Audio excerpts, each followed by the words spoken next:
Hey everybody, we're all the lads UK, Matt and Tom, joined by Nick, who is our 49ers guest we've had on quite a few times now, mainly to talk draft stuff, Yeah. although I think we maybe had you on 2 years ago when we talked about Dan Campbell's, 2.5 years ago when we talked about Dan Campbell's first game in charge as well. So how you doing, Nick? Yeah, not been too bad. It's all getting rather exciting. It's that time of the year. Nothing really matters other than playoff football. There's only 4 teams left, and let's be honest, any one of us could be playing the game in a couple of weeks' time. Just want to say hey to all the chat as well as I chase our guys in. Who've we got in? We've got Mile Marker, Lisa De Lorenzo, Carlton Wood, we've got Marcus, Jeff Hurley with a super sticker before we've even started for $10. Thank you, Jeff. Appreciate you very much. Dan Mac 313 is in the Twitch chat as well, saying, "Evening, everyone. Cannot wait for Sunday. This team has done us proud, no matter what. Onwards and upwards." We're going to start the audio pods in a bit. If you've got any questions during the show, let me know at the channel. You know what to do, so I can make sure it goes into the planner. Any questions for Nick at any time, just get them in. If you want to shout out before the show, say hi. Dan Pasca's in the building in Twitch. Dan Flynn as well, saying go Lions on YouTube. Oh, Nick, how have you been spending your week? Because, I mean, can you think about anything else? No. Well, let's be honest. I'm surrounded by red and gold. I am permanently reminded that there is a huge game coming up. It's massive. It's playoff football. It's win or go home. It's win or spend the next 6 months rather unhappy. So it's everything. The off-season is so unfathomably long. Even when you get this far into it, I cannot imagine losing on Sunday and then having to wait 7.5 months for another meaningful game of football. It sucks.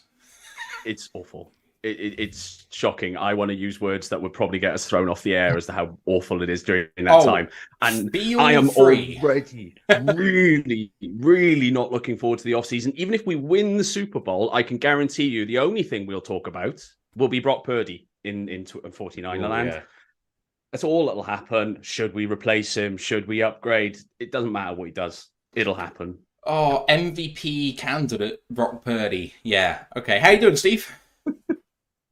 Can I just say that the off season's even longer when we normally start talking about the draft, like in the middle of December? That's a long off season. But that's where. So I agree. But we're in. Let's be honest. We're in a slightly unique situation versus some of the previous. Let's go with 10 years. And I feel like the off season is longer, but especially on this podcast, we love talking about the draft. The thought of this ending and then there not being, I mean, ultimately a top 10 pick or something to look forward to, and it just being an empty 6, 7, 8 months is quite a weird feeling, to be honest. I know, Nick, you're used to this over the last few years, but it's new to us. So, yeah. They had one high pick recently, right? I mean, you had Trey Lance. He must be a star then. 4 years ago. This is our first round pick in 3-4 years. It'll be nice to actually see us. Well, who knows? We may end up trading it away, do a Bill Belichick, but this is it's an uncharted territory at the minute. We've just had the injury report out for the Lions, which is fun. I'll get to that. I'm just waiting on Ant because I haven't heard from him. He said that he should be fine, but then here he comes. Good timing. Yeah, ears were burning. Mike the Marines in the chat as well saying, howdy UKGB brothers and Lions faithful. Giovanni Lions II is in there too saying, yo.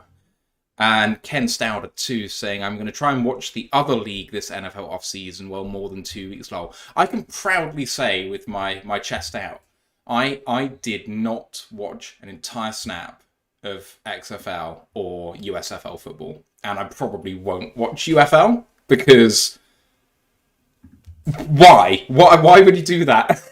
I can't. Really? You never know. I mean, there's some good players came into the league in the last couple of years that have played in the XFL recently. It's not a bad little scouting exercise for the NFL team. It's not a bad scouting exercise, but maybe it's 4 players that have crossed over out of how many players play in football? True. And only 1, maybe 2 have actually seen meaningful snaps. The rest have been a bit. Oh, I think if British legend Bam Olaseni gets into one of the UFL teams, then I'll be watching a lot more. And I know that you'll be on that wagon with me, eh? Yeah, yeah. got to cheer on the Brits. Ant's very non-committal. Unusually so. Hey, I'll cheer on a Brit anywhere. Don't you worry. Between college and NFL, it's just not time for USFL and XFL and stuff like that. Like Ryan does them all. He does Canadian as well. Like I don't know how he has the time. Or it's the two people in motion thing that gets me with the CFL. It spins my mind. I'm like, throw a flag, it's a penalty. Oh no, it's legal. It's like he's the only person in this country. He gave a full rundown on Qantas Stiggers the other day, the guy who's going into the draft, the Canadian guy. It's like no one else knows who he is. Ryan knows everything about him. It's like Jesus Christ. Like, Can you imagine the San Francisco offense if it could have two people in motion at once? Holy shit. I want to change in rules now. I might have to learn this hinky northern rules. And is it bad I didn't know that was Chesterfield shirt? No, it's like a 5th division thing at the minute. So I was trying to see if it said like UK on it, like you were wearing some obscure Kentucky jersey. VK. Yeah, what a sponsor. Is that current? That's epic. No, it's not. It's not a current one. This is a very. It feels very 2008, at least in my life. But this is a very old one, but I love it. I love white shirts. I have a big thing for white shirts, so and it's blue and it's fair, so I remember back in the day. I think it was around about 2001 that VK Ice came out when I first started going out. Yeah, it was the thing that we drank as teenagers. It's like that. That was like my teenage experiences. My uncle used to work at one of their factories, so he used to get loads of freebies. He used to come up with cases full of it and be like, "You can have it." Like, yeah, sweet. It was basically the gateway drug, right? As in, it was the way in. Yeah, is that like blue WKD? Yeah. It's basically it's just a different brand of it. It was cheap WKD. Alka-Pops. When I couldn't afford WKD as a 16-year-old, that's what I bought. Well, that's the thing. I feel like WKD was never on offer, whereas you'd always get £1 VKs and things like that. Or this is it. And so the great thing was going to the ground as well. They used to have promotions on it all the time. It's like it's like fucking screw it. I go to the football, get buzzed on a few of those before starting on beer. Fair enough. Okay. I still remember the first time I ever saw them. I was in a bar in Swansea that was called the Poole Sanctuary. It's like the second time I'd ever been out, and I was stood there with a bottle of Stella, and everyone's drinking this VK. What's so special about this then? Everyone's drinking it. So I went up to the bar, 2 bottles of Stella, and I'll have a VK Ice. And I'd spent a £5 on 2 bottles of Stella, and he went £6. I went, that's what's so special about them. And I hope he gave you a straw with it as well. Yeah. Oh yeah, you got to do a strawpedo. I don't think I've done a strawpedo for at least a decade, if not longer. Talking to the king. Not to get ahead of ourselves, there will be torpedoes if the Lions end up winning a Super Bowl. I think that can be a guarantee. So. Yes. Can't wait. Just Alka-Pop party. Let's roll back the years. Like back when the time like we were last in this situation. We'll do that. Does that mean we're all going to have to book diabetes checks for after? Because we're not young anymore, gentlemen. 100%. Ken Stouder says strawpedo ? Strawpedo. In fairness, yeah. A strawpedo is basically you put a straw into a small bottle of beer, 330ml bottle of beer, and you then drink over the straw, which legend says meant that the bubbles in the beer didn't go up as much, which meant you could down it more quickly. I don't think it was ever legitimately a thing. It was just... I don't think it worked. It was just cool. Does work. Yeah, does it? Definitely work. My record is under a second. What?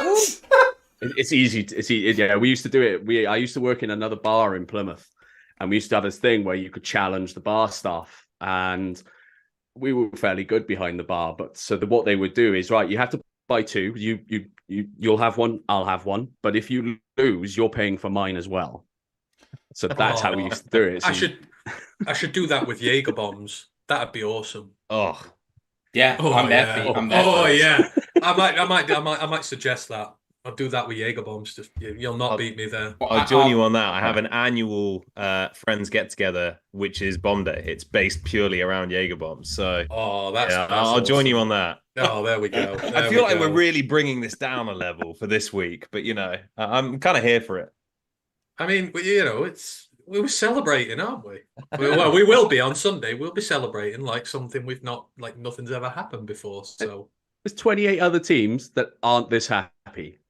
Exactly. We got to enjoy it. Exactly. We get to watch the Minnesota Vikings fans meltdown online. Like their meltdown has been tremendous. Like for me, it feeds my soul to see them so unhappy, and I'm sure you, Nick, have the same with your lot over there and all the other teams. We've taken a lot of top off some of these guys, and now they're all throwing their toys out in the pram, and it's hilarious. I'm just wondering. I mean, the Cowboys meltdown has just been like ongoing, and that's not. The Cowboys isn't even a top 3 meltdown. Amazing. I'm just wondering where we can install Agent Patricia next. You know what? If you'd have told me at the start of the season I would come out having more respect for Packers fans than Bears and Vikings fans, I would have called you a liar. But at this point, I think I have done. Like they've been the most philosophical about it. They were like, yeah, we got far enough. We got as far as we were going to go. The rest of them can't accept what they did. And it's interesting because if you take, so obviously the week after the Rams game, it was pretty spicy, especially on Twitter for a while. But actually, I've seen a bunch of stuff from Rams fans now be like, you know what, what's done is done, kind of on to the next one. It probably helps with playing, obviously, the Niners, but a lot of them have now parked it. Whereas the Vikings, honestly, it's wild to me. I didn't expect it. It's terrible. Whereas we're continuing to get a little bit of love from Bears fans. It's weird. Bears fans have slightly switched a bit. Yeah, the Vikings are right at the very bottom now, like by a long distance. The shit list. Yeah, they're right down there. They are the shit list. Yeah. They're in Cowboys territory, which is it's very strong. Don't say what you can't take back. I will. I'm there. They're just as bad as Cowboys fans right now. The Cowboys carry on like that. Yeah. They've always been bad, and the Cowboys collapse it's as much of a tradition as Christmas. I think we were all doing Jaeger bombs that day, watching the Packers destroy them. Even though it was the Packers, I did not mind. Like you can tell, I was oddly conflicted. Really? Niners Twitter was just the happiest place on earth that day. I mean, for me, the Packers is beyond the pale. So it was a bit like when I watch Man City play Liverpool. I just don't know who I want to lose more. Really? Oh, that's why Steve's got such a big smile on his face this morning because of Jurgen's video. Well, that's been a very enjoyable meltdown to watch. Has there been any meltdown? I just, as long as I don't have to watch that advert anymore, then that's fine with me. No more adverts. The Peloton ad. Yeah. That's why he's had to step back. That's driven me insane. He's got more Peloton ads to do. That's the only reason. Yeah. He clips in and clops off. I'm fed up of that, Joe. It's in my head now. That's the first time I've ever heard it, so I'm all good. Steve, can I just say, if it's Everton Man United, I am all the way in on Everton. It's not even close. Fuck United. I'd be disappointed if you said anything else, Matthew. I'd be disappointed. Mm-hmm. Yeah, I wouldn't even pretend it was close between City and Liverpool. If it is, I'm flabbergasted. I really am. Anyway. I'm just making the fishing emoji. Yeah. Well, hard not to be reeled in today with that news. Yeah. There we go. Right, should we get the show on the road? Yeah. Go. I was enjoying that. God damn you. We've been on our best behaviour, Nick. It normally starts a lot earlier. Fair enough. Well, none of the rest of your supporter team was going to be promoted by the end of February, are you? So, we'll move it on. You've been the Vanarama League South 3 now, aren't you, Anne? No, in the Bain Vanarama Conference. We are in the top division, non-league football, but it's still the top division.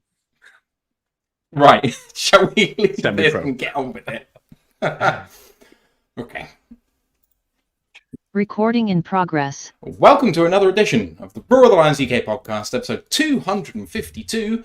This ain't gonna be purdy. My name is Matthew Turner, alongside Anthony Fitzpatrick, Stephen Collins, Tom Wilkinson, and our guest today is one of the biggest 49ers fans we can find. If you're on YouTube and Twitch, you can see the amazing display cases behind him with the various helmets and signed memorabilia and what have you. He's been on the show several times before, mainly to talk draft, but we're talking NFC Championship game today. It's Nick Ludlam. How you doing, Nick? I'm doing really rather well. Thank you very much for having me on, gents. Really glad to have you back. Fellas, how are you doing? NFC Championship weekend. All I can say is we are not used to this. Has anyone been productive at work this week? No. I mean, it's just, I'm still at the surreal stage. I'm still at the pinch me, is this actually happening stage. If you think this week wasn't productive, just wait until Monday. I mean, it's a case of like this time of year, it's like it's all draft stuff now. And I'm sat here trying to do my draft stuff this year. And I'm like, you know what? No, I'm going back on Twitter and I'm going to wind some 49ers fans up. It's like we're still in it at this. I can't focus on what I would actually do at this point of year. So like it's crazy. Like we're 2 days away and I'm not used to it. Yeah, 2 days and 2 hours. I cannot wait. It's going to be absolutely amazing. I'm going to say this at the top of the show, and I realise it's tempting fate, but the amount of places and booking something like this is logistically difficult. So at the top of the show, if you are in the UK and you want to watch the Super Bowl with lots of like-minded Lions fans, if we win on Sunday, it's not happening if we don't win. If we win on Sunday, we are watching the Super Bowl in Birmingham. There is on our website an event and you can RSVP to it there. I don't believe we have really a maximum booking for this, so we can probably bring hundreds of people if we wanted to. So don't be shy, bring a friend, go on RSVP, and hopefully if we win, we'll see you there. I realise we're tempting fate as a 30% kind of team at the moment as we are, but it's 30% more than nil. Hopefully we'll see you there when we win. Anyway, let's get on with some of our usual stuff. Discord channel links are in the chat right now. College Football Podcast. And what are you talking about this week? This week it was the breakdown of the Shrine Bowl roster. So still in All-Star season. All the All-Star games are happening, I think about 2 weeks from now. So me and Ryan did our favourite players from that. Went down them all, and then next week we'll be doing the Senior Bowl because they're all on. But yeah, Shrine Bowl this week, it's good. There's tons of really talented players in there. I know you're only interested in the NFC Championship game, so am I, but in a few weeks we will have to get round to it, so check it out. Please don't forget to like the episode, sub to the podcast, and rate and review and all that good stuff, because you know how much that means to us as smaller content creators. It really helps boost the algorithm. And go and like our friends at Lions Nation Unite on their Facebook group. That would be grand. We're Twitch affiliated, YouTube monetized. We've got a tip jar down below as well. So if you enjoy what you're listening to and want to show some love that way, that would be fantastic. There's also a feedback form. If you've got any content ideas for the off season, we'd love to hear from you. That's in the YouTube description. And our merch store is live too. I really need to get around to actually designing some stuff for the historic run we've had, but I haven't got around to it yet. But the link's in the live chat as well. If you want to support the show but get something back, that's a great way of doing that. Let's kick off with some news before we get into the preview. And fellas, Lions executives and coaches are winning some awards. Brad Holmes, Pro Football Writers Association NFL Exec of the Year, and Dan Campbell, 101 Awards NFC Coach of the Year. Dan Campbell's also a finalist for the AP Coach of the Year, Ben Johnson, the AP Assistant Coach of the Year, and Gibbs and Laporta are up for Offensive Rookie of the Year. Those AP awards are going to be broadcast live during the awards in Super Bowl week. That's February the 8th. But Lions are getting some love nationally, and it's long overdue and I guess to be expected at this point. Yeah, like this is why we're here after 3 years. It's organizationally the changes that have been made here from GM all the way down through the organization. That's where you've got to start if you want to change everything. And like as GM, it's just I just love Brad so much. Like to see him get this, he's earned it because like the situation he inherited when he got here Like, he had no money to work with. He had an aging roster that had no talent. He had nothing. And he's just gone and knocked out draft after draft after draft. Because even the good GMs have bad drafts. Like, you know, you can't get them all. And every year, he's got them all. Well, he's got the vast majority of his picks. He's done it the right way. The cap is in an incredibly healthy situation going forward. From the situation he inherited to what we are now, like, he's done the best job over the last 3 years of anybody, period. So he deserves it. The same with Dan. Like, everybody doubted him. Everybody criticized him. You know, this is who they're losing jobs to. And it's like, no, he's the exact perfect fit for here. He's installed his culture. He has trained his players. He's got the right staff together, and he's just inspired everybody and everything. He deserves it, and he should get the main one as well. I know it's just the NFC one at the minute, but like, outside of D'Amico Ryans, someone like that, I just can't see anyone who's had the impact that he's had on his team. And yeah, it's just great. It's just awards. It's recognition, rightfully so, to what has made our organization great. So it is wonderful to see it. And I think Dan obviously gets to press conferences, as you would expect, and has got a lot more media hype over the last year, especially. But what Brad Holmes has done is genuinely incredible. I think it's not even Hutch, it's not even Sewell, guys that you could say other GMs would have taken at that spot. It's the general hit rate is unbelievable in the draft, and I think that's what's been most impressive. And it's good to see him get his flowers. And also, I'm amazed more of his clips haven't gone viral yet, because obviously, as Lions fans, they have. But some of the celebrations, especially the one in the lift after the wildcard round, was just the one in the lift reminds me of who was the South Korean guy who went viral for the music video? Gangnam Style. Gangnam Style, and he's dancing around in the lift. Like, that reminds me of Brad Holmes in the lift. It's if I see Brad Holmes doing Gangnam Style, I might, you know, end life there. You'll not see anything better than that. He's like I said, if we win the Super Bowl, I'm worried that he's going to spontaneously combust and cause a supernova or something like that. His gradual celebrations as the season's gone on have been more extravagant. Like, you remember the Kansas game where he's just running up and down the stands, high-fiving all the Lions fans, and then it's like every week it gets bigger. It's like if he wins the Super Bowl, he may implode, and you know, we're here for it. It's great. I love his passion and enthusiasm. Because he broke Dan's rib. And would he break his rib during the draft, or he hurt it during the rib? Yeah, he bruised his ribs during the draft because he hit him so hard because he was so pumped. I mean, that's just like the guy he is. I love him to death.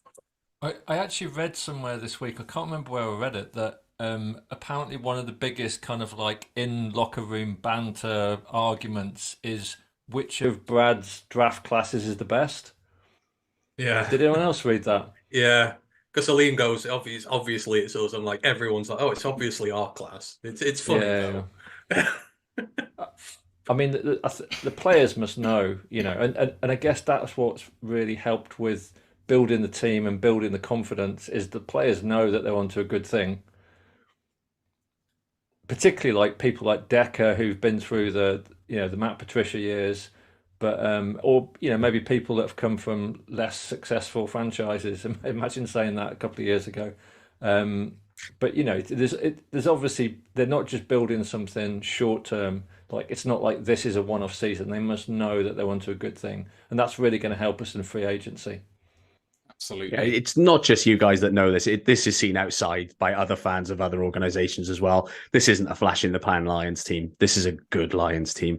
It's a young Lions team, and it's only going to improve. They're going to be around the playoffs for a few years to come. And just to swing round to the 49ers as well, Nick, MVP, you've got two guys up for it. Brock Purdy, of course, the quarterback, but also Christian McCaffrey's up for it as well. McCaffrey's up for Offensive Player of the Year, and you've got Coach of the Year with Kyle Shanahan as well as a finalist. So you've got a load of guys up for awards as well. We're flying. We're absolutely flying. I was a little bit disappointed not to see John Lynch in there. I think that's probably just 49er bias more than anything. Kyle fully deserves to be one of the main candidates for Coach of the Year. You've mentioned two other great candidates already on the show, but how many coaches have gone out there and got 4 players with over 1,000 yards this year? Oh, we were close. We were so close. We were looking at that all year. But yeah, he's done a fantastic job. I think the The issue that the 49ers have is when you go to the championship game 4 times in 5 years, it's almost the expectation, and sometimes awards are breaking expectations, and so the good teams kind of have it against them already there. That's it. I mean, it's going to be D'Amico, or it's going to be Dan Campbell, and but either one of them win it, they deserve it. You're talking about two men. Did anyone really expect the Lions to be in this situation at the beginning of the season? Okay, fair. All right, so I'm talking to the wrong crowd here at this point. I didn't, for the record. So you predicted an NFC Championship game. I said 14-3, number 1 seed in 49ers at Detroit in the NFC Championship game. Was my prediction. You've cheated because you had a bye week. You had a bye week and then you've cheated a bit. But I said we were going to win 14 games, which we have done. It just took us 2 more games to get there. Oh no, you're not getting away with that. No. That's technicality. We are not having that. The 12 and 5 crowd won. The 12 and 5 crowd won. I'm not having that. Yeah, that's probably fair, but you know, Pete Blakeman will flag that on Sunday. So this is just a thing that absolutely makes me slightly just weird about this. We've won more games than the 49ers this year. Well done. Like, you just had to say that, didn't you? I know, well, it's kind of weird, though, isn't it? Because, right? Yeah, so the 49ers were the number 1 seed with the same record as us, and we've now played 1 extra game. I thought you had 1 more win than us in a regular season. No, tiebreakers. No, tiebreakers. We had the conference tiebreaker. So that's why we knew going into that final game of the season, there was nothing to play for. Literally nothing. The only thing to play for in that game was how long would we stop Puka Nacua getting his rookie record. That was the only talking point in that game. Yeah, and they managed to shoehorn him in for it anyway, and then he was out of the game. So never mind, it didn't hurt us. So anyway, let's talk 49ers. The 49ers are 13-5 on the season, and they've had a really interesting season, starting out 5-0, wins against Pittsburgh, at the Rams, versus Giants, versus Arizona, and versus Dallas. So 1 quality win at that time because the Rams were not great at that point. And then 3 losses in a row.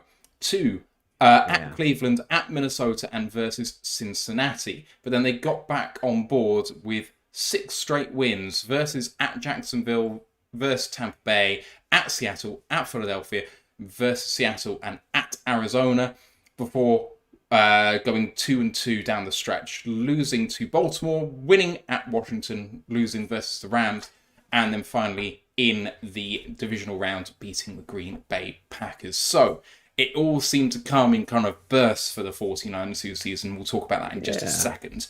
The betting for this game, Lions are 14-5. That is plus 280. San Francisco is 18-5 on. That is, I can't do the conversion in my head now, but that's minus 270, I think. San Francisco 7.5 point favourites on the spread. That has gone out from 6.5 to begin with. So San Francisco becoming bigger favourites than to begin with. And the over-under is 51.5 points. That is the same as the Dallas game, which was the highest in the NFL season. So they are expecting points in this game. Injury report has come out as well, but we'll get into that in just a second, I think. Nick, I'll come to you first. The 49ers season has been a bag of ups and downs, some crazy win streaks in there of 5 and 6 before going 2-2 in the last 4. Yeah, I mean, it all started out 5-0. We were starting already to wonder, could this be an unbeaten season? And we were brought very quickly back down to earth by PJ Walker at Cleveland, which was not fun. In fact, that was the Niners' first ever London meetup. So we were all very drunk in the centre of London and nowhere really to go. It was like, okay, this is good.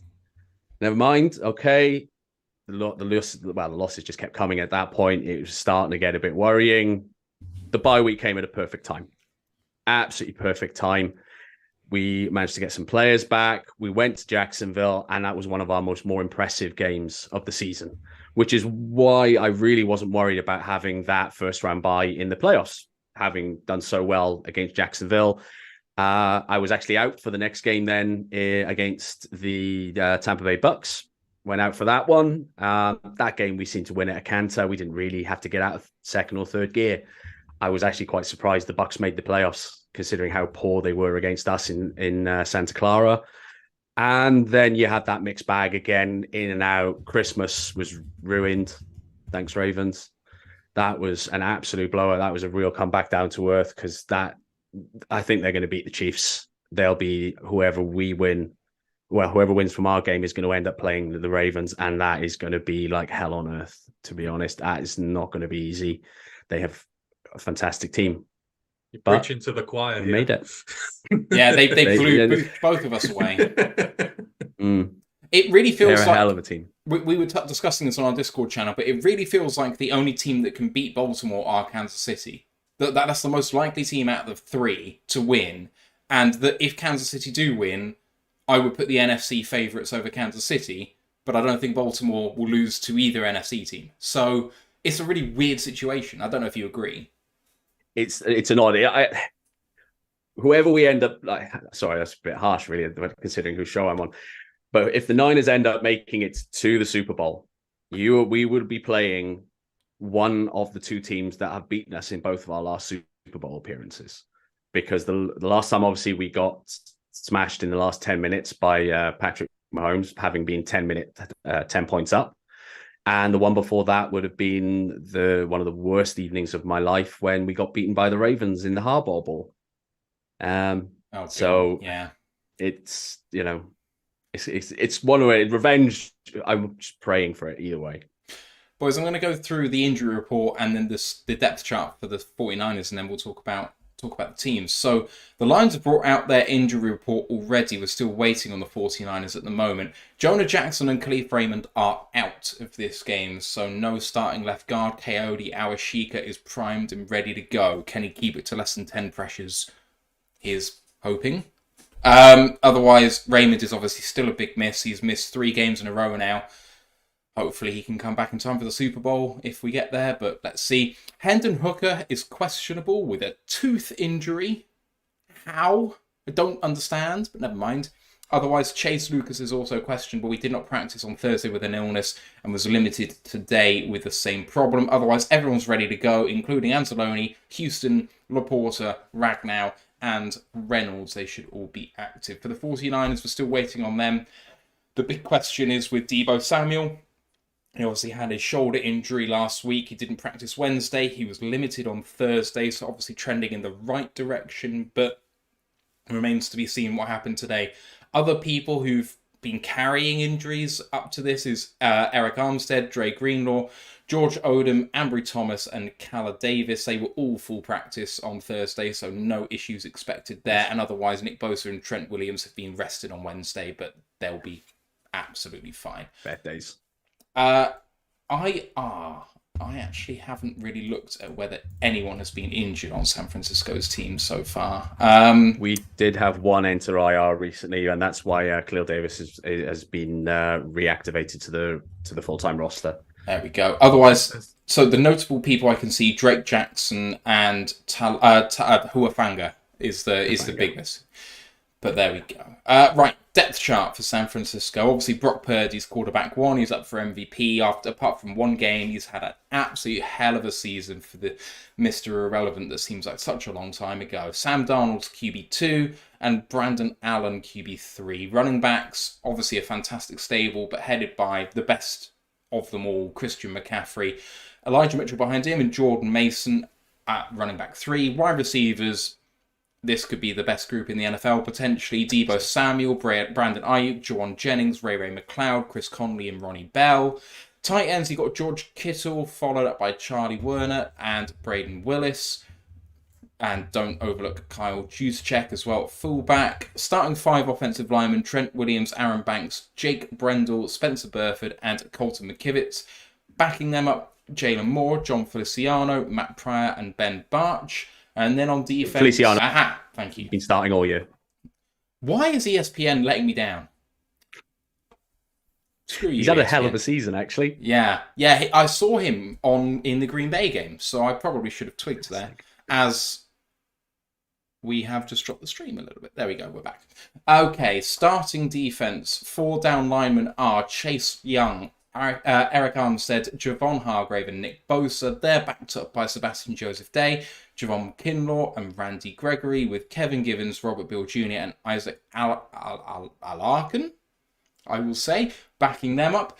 The linebackers are Dre Greenlaw, Fred Warren, and Oren Burks, backed up by D. Winters, Demetrius Flanagan Fowles, and if he's not Irish with a name like Flanagan, what are you doing? And Jalen Graham. Then the back for the DBs, Travarius Ward and Demodor Lenore. He's called Lenore, isn't he? Even though the spelling of that name is wrong. You are butchering these names. Go with Demo. Demo Lenore. Ambry Thomas also plays the majority of the snaps at cornerback, even though he's listed as a backup. They're backed up by Isaiah Oliver, Darrell Luther Jr., and Samuel Womack III. And the safeties, Jair Brown and Tayshaun Gibson Sr., backed up by Logan Ryan and George Odom. The kicker is Jake Moody, who we know well. The punter is Mitch Wachowski, and the punt return, kick return is Ray McLeod. The long snapper is Tabor Pepper. And I'll come to you first. This 49ers team, it is particularly strong, and it has a good amount of depth. Why me first? You know. Anyhow, I feel like I have to explain this to Nick first. I'm like the scrappy do of this. I'm the one who'll make the big fighting comments and stuff like that. So don't take any of this personally. But yeah, this is a very highly skilled team we're coming against. I see a lot of them in us. It's kind of similar. You dominate the trenches. You start on your offensive line. You start on your defensive line. You build from there. You've got playmakers all over the field. On offense, you've got guys who can take games over. On defense, we've just been fierce for years, and it doesn't seem to matter who they've had as DC. It's just always been really damn good, full of guys on there. So it's going to be the hardest game of the year for us, without a shadow of a doubt. And we're going to have to play the game of our lives to come out of this and be able to win it. But yeah, you do have to admire them, and like I say, the depth there is really good. The only thing I would say about it is, a lot of these guys have been here before, and we mentioned the point that 3 NFC championship games in 4 years, not won a Super Bowl. They've gotten to this point before and looked really good, and then have not been able to take that step forward on there. So it's a very good team, but can it sort of get over that hump? We're under no pressure for this. It just feels like there's a touch of destiny about us at the minute. I think there is an in there with it. They've not shown they can do it, but it really matters when you get here. So it's an incredibly talented team, but it's vulnerable when it reaches this stage. That's why I look at it and how I see it. Steve? And it's... Oh, sorry. So go, Tom. Go, Tom. No, I was just going to say, I think the Lions to this point in the season, we obviously have some up-and-coming stars maybe, but feels like a team which is greater than the sum of its parts. You look at the Niners lineup and you just really struggle to see question marks. And I think really in every team in the NFL, you can see that to some extent. And with the Niners, you can't. So when you do see some of the games, obviously, and I'd be lying if I said I will. Some of the games that have happened, not so much the Ravens, I almost struggle to understand how teams are beating you to some extent. And obviously how you run the ball and that scheme is fantastic. In general, that matches up quite nicely with us, I would say. I'd say what's interesting, and Nick, I'm sure we'll come to this during, is how well you've protected Brock Purdy. Now, that isn't necessarily something which is a strength of this current Lions team in terms of getting after the quarterback. So it's tough as we sit here now to try and poke holes in that Niners roster, and even to your point, and even the depth. If guys go down and you've got next man up, I mean, there's talent the whole way through that roster. Steve, how are you feeling about the Niners team? I think at this point in the season, it's kind of pointless talking about strength of offensive unit, defensive unit, because you can't get to this stage of the season with like a crap unit on either side of the ball. And even Tampa Bay got here last week. Sorry, never mind. Even our defense, which has been poor at times and statistically isn't good, has had the ability to step up. So for me, this is all about man-to-man matchups.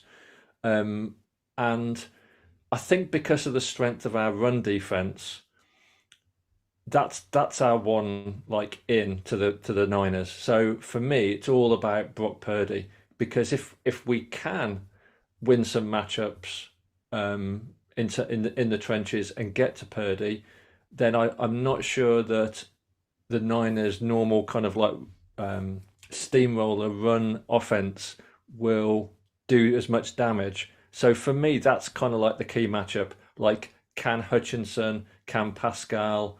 I'm not sure if James Houston's going to be fit, but can someone like penetrate that line and really get to Purdy? Because, Purdy, he's probably the chink in the armor. And I'm not saying he's a bad quarterback, and he's played incredibly well, but he does have some limitations, and that's probably our one hope, I guess. Nick, let me frame this question to you a slightly different way. In the last 5 years, of which you've been to NFC Championship games every year, apart from one? Near enough. Is this the best iteration of your team? 100%. 100%. You've only got to look at the stats they've been putting up. Even when we didn't play particularly well against Green Bay, Green Bay were probably the better team for large chunks of that game last week.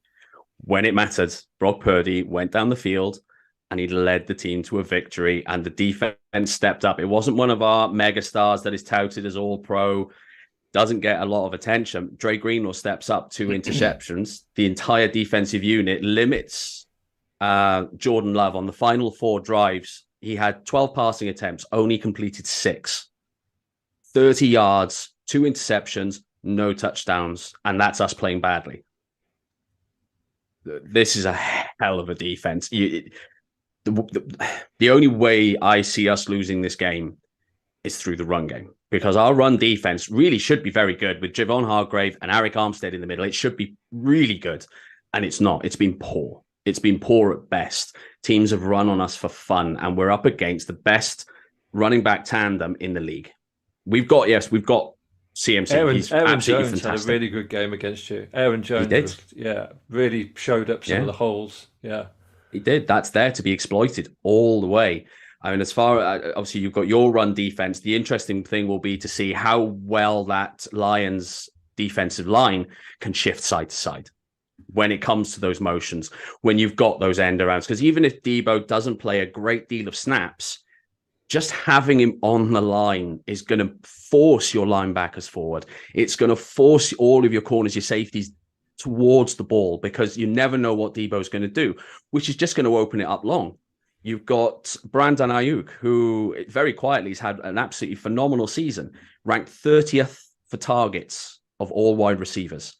He's ranked 7th for yards. He is an absolute beast. Some guy tried to cheap shot him against Green Bay. Guy ended up on the floor without even realizing it. He's absolutely pancaked someone. This team is phenomenal. It can beat you a number of ways. Brock has been hit so hard with this, he can't throw the deep ball. But yet Brock Purdy has one of the best conversion rates of ball thrown over 20 yards. Yeah, I completely agree. I don't see that limitation myself personally. Of course, I've watched him every week. But, we do get a lot of yak yards. Of course, that's always going to play into these things. But at the end of the day, stop it. Brandon Ayuk, of course, the only active wide receiver in these playoffs now who is higher rated by PFF than Amon-Ra St. Brown. The only one left. Amon-Ra 4th, Ayuk 2nd in the NFL. So that tells you everything you need to know about him, really. Let's get on to this offense and just give you some overall stats first. This is PFF's number 1 team overall, 96.2 grade. The number 1 offense for the 90.5 and the number 2 defense for the 89.9. DVOA has this as the 2nd overall team, 1st on offense and 4th on defense. Brock Purdy, really great year for him. 308 completions on 444 attempts, 69.4 completion rate percentage. 4,280 yards, 31 touchdowns, 11 interceptions, passer rating on the year of 113, which I think is number 1 in the NFL. Correct me if I'm wrong, Nick. Do you know? I don't know if anyone's any higher. I must be honest, but above 110 on an entire season is just outrageous. And a QBR of 72.8, PFF grade of 86.7. Christian McCaffrey has had a season for the ages, 272 carries, 1,459 yards, 5.4 yards per attempt, 14 touchdowns, and through the air, 67 catches on 83 targets, 564 yards, and 7 touchdowns for 21 total. PFF grade of 90.4 doesn't lead to the team, though, because Brandon Ayuk has 75 catches on 105 targets, 1,342 yards, and 7 touchdowns. His PFF grade is 91.9, which is number 1 on the team. Deebo Samuel, though, don't forget about him. 37 carries with 225 yards and 6.1 yards per attempt for 5 touchdowns on the ground, and then 60 catches on 89 targets for 892 yards and 7 touchdowns through the air. PFF grade 83.9 for him. Kittle's still probably the best all-around tight end in the NFL out there. Lions fans may disagree, but this is a great matchup if you like tight ends. 65 catches on 90 targets, 1,020 yards, 6 touchdowns, and a PFF grade of 86.9. Other good grades in there. Left tackle Trent Williams, the best left tackle in football, 90.5 grade on the year. And John Feliciano, the guard, you said is definitely starting. He's up there with an 82.9 grade on the season, which is insane. Other bad grades in there. Aaron Banks, the guard, 54.9. I'm guessing, is Feliciano the left guard? And Banks doesn't start? There's been a little bit of chopping and changing because of injuries, so they've been in and out and this and that. But I wouldn't be surprised if you saw 4 players lining up towards in the middle, depending on what happens. Fair enough. The fullback Carl Juszczyk is a 53.8, but I feel like fullbacks always get slammed on PFF, so don't bear that any more. And Spencer Burford, the other guard, 50.6. This team on offense, 4th on 3rd down, 14th on 4th down, but they've only gone for it 13 times on the season. And in the red zone, they are the number 1 team in the NFL, 45 touchdowns on 67 trips. That's 67.2%. I will stop speaking at this point. But Tom, I'll come to you first this time. Offensively, they're a juggernaut. Ayuk, number 2 wide receiver in football with Tyreek Hill number 1. Samuel is insane. Kittle and CMC, probably the offensive player of the year. And Purdy is still in with a shot of MVP. And behind Trent Williams, who's the best left tackle in football. I mean, what do you do? And Carl Juszczyk's there as well. Yeah, and I actually just looked up there as you said it, and there's only one fullback rated above 60 on PFF, the average grade. Shows you what PFF thinks of fullbacks overall. Anyway, it's almost what you said earlier when we were talking a little bit offline about coach of the year and everything Shanahan's done. It's a bit of victim of your own success because everyone just looks at what McCaffrey's done this year and is like, yeah, he's a great player. What Kittle's done this year, yeah, great player. And it's almost we don't celebrate how incredible some of these seasons are. I think Ayuk in general has taken a leap that I wasn't necessarily expecting, and that's something to be shouted about.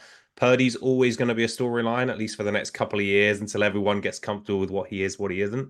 But there's just so much talent and so much consistent talent, I guess, over the last few years. I know McCaffrey has only been with you for a couple of seasons, but just really good players. And again, this comes back to it's hard to find holes in this team. And I think back to your earlier point, Nick, of where I guess the only way you can see this game going against the 49ers, and a lot of it does have to come down to game script too, right? Which is, we'll come on to talk about your defense, but I struggle to see a world where this offense isn't going to score points and isn't going to cause problems. So unless the Lions are going to win on offense as well and actually start to control the clock, control the game script, it's really tough to see a world that this offense goes completely off the ball. There's too much talent. And again, I think we can all say that we are huge Penei Sewell fans on this podcast. I'm sure in the chat as well. I really struggle at this stage in his career to see an argument that Trent Williams isn't an even better player than Penei Sewell at this stage. That's not to say Penei Sewell hasn't had an incredible season. He obviously has. It's not to say he's probably the kind of bright, shining star of offensive line play moving forward. But Trent Williams is and has been on almost an entirely different level to everyone else in the game the last 3 years to maybe 5 years. So there's a lot of talent. It obviously doesn't match up brilliantly with us. When we were talking earlier around that Shanahan run game, the most important player on this defense is Aiden Hutchinson. But for me, the second most important player, let's say, is Alex Anzalone for this week in particular. if we don't control that run game and our linebackers don't flow to the ball correctly, we don't bite on all those motions we're going to see, we're going to get carved up. And we cannot allow that to happen. So there's a lot of talent on that offense. It's going to be a real challenge for AG, who's seen a lot of turnaround in his public opinion over the last 4 weeks or so. But yeah, it's tough to find ways to try and slow this offense down. Steve, this offense, I know that you were talking about matchups in particular, but just on a fundamental level, it's a difficult offense to try and break down. Absolutely, but I think we've got to look back at the 49ers where they've kind of come unstuck this season. And I mean, obviously they lost that game to the Ravens, and we know the Ravens probably the strongest team in the whole NFL, but they only put up 17 points against the Browns, the Vikings, and the Bengals. So I guess for the Lions tape room, it's looking really hard at where those teams were able to stop them, and I'm sure that's what they've been doing all week. Just injured Trent Williams, and we're absolutely gold. Kirby, where are you? Swearing. What's your insight on that, Nick? Like, when you had that sort of real sticky patch, where was it that the offense was breaking down? It wasn't just the offense. That was a total team breakdown because the defense wasn't getting the stops. The offense wasn't converting on third down. They were being held, and they were being held long. They were being held short. There didn't seem to be a specific scenario that you could really zone in on. It was. I don't want to say it's tiredness because that's an excuse. It can't be. This is the NFL. You cannot be tired at any point in the season, regardless. Yeah, not in week 6. It was a team breakdown. It was a team breakdown, and it just went to hell. I mean, PJ Walker was the man that beat our winning streak. Our winning streak at that point. It was ridiculous, really. You're looking at a quarterback that came out of the XFL. Yeah. And I just want to come on specifically to a player who's going to be difficult to match up for us in this game on offense, because the Lions have always struggled against tight ends. It's something that we've never seemed to get over. And, I mean, for Kittle, and I don't know if this was just me, but Kittle's last 3 seasons before this one, he's had 634 yards, 910 yards, 765 yards. He's had a recent career plagued by injury, and his play seemed to suffer a little bit. And I think at the start of this season, he was banged up a little bit and a bit slow to start. But the the second half of the season, say, he's been an absolute menace. And how... I don't know what the Lions do against George Kittle. Put Kirby on him. Without making... But no, in all due seriousness, I don't feel like it's been as big of a problem with us recently. We've been giving up yards to the receivers. We've not been giving up yards to tight ends. Hawk didn't really do that much. I know we've had guys go out injured against us, but even with Tampa, their tight ends didn't really do anything. So Kittle's he's just a different fish, though. He's not a tight end, is he? Well, he is, but... He's one of the best receiving threats in the entire division. I don't think there is a lot. It's like with guys like Mike Evans and Justin Jefferson and that, you have to try and contain them enough to be able to keep their impact on the game low. And you've just got to disrupt that 49ers offense. You've just got to stop them getting into a flow, because if you do that, that is when you can win games against them. And then that's the key for us, because, again, I know this is its own team this year, but you look back to the last 2 iterations of the championship they've been to. They've put up 24 points in 2 games.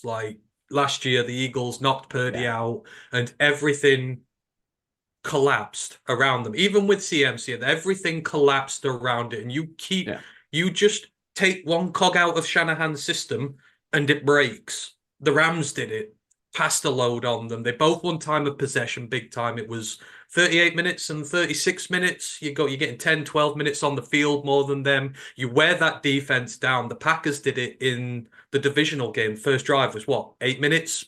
Put points on the board.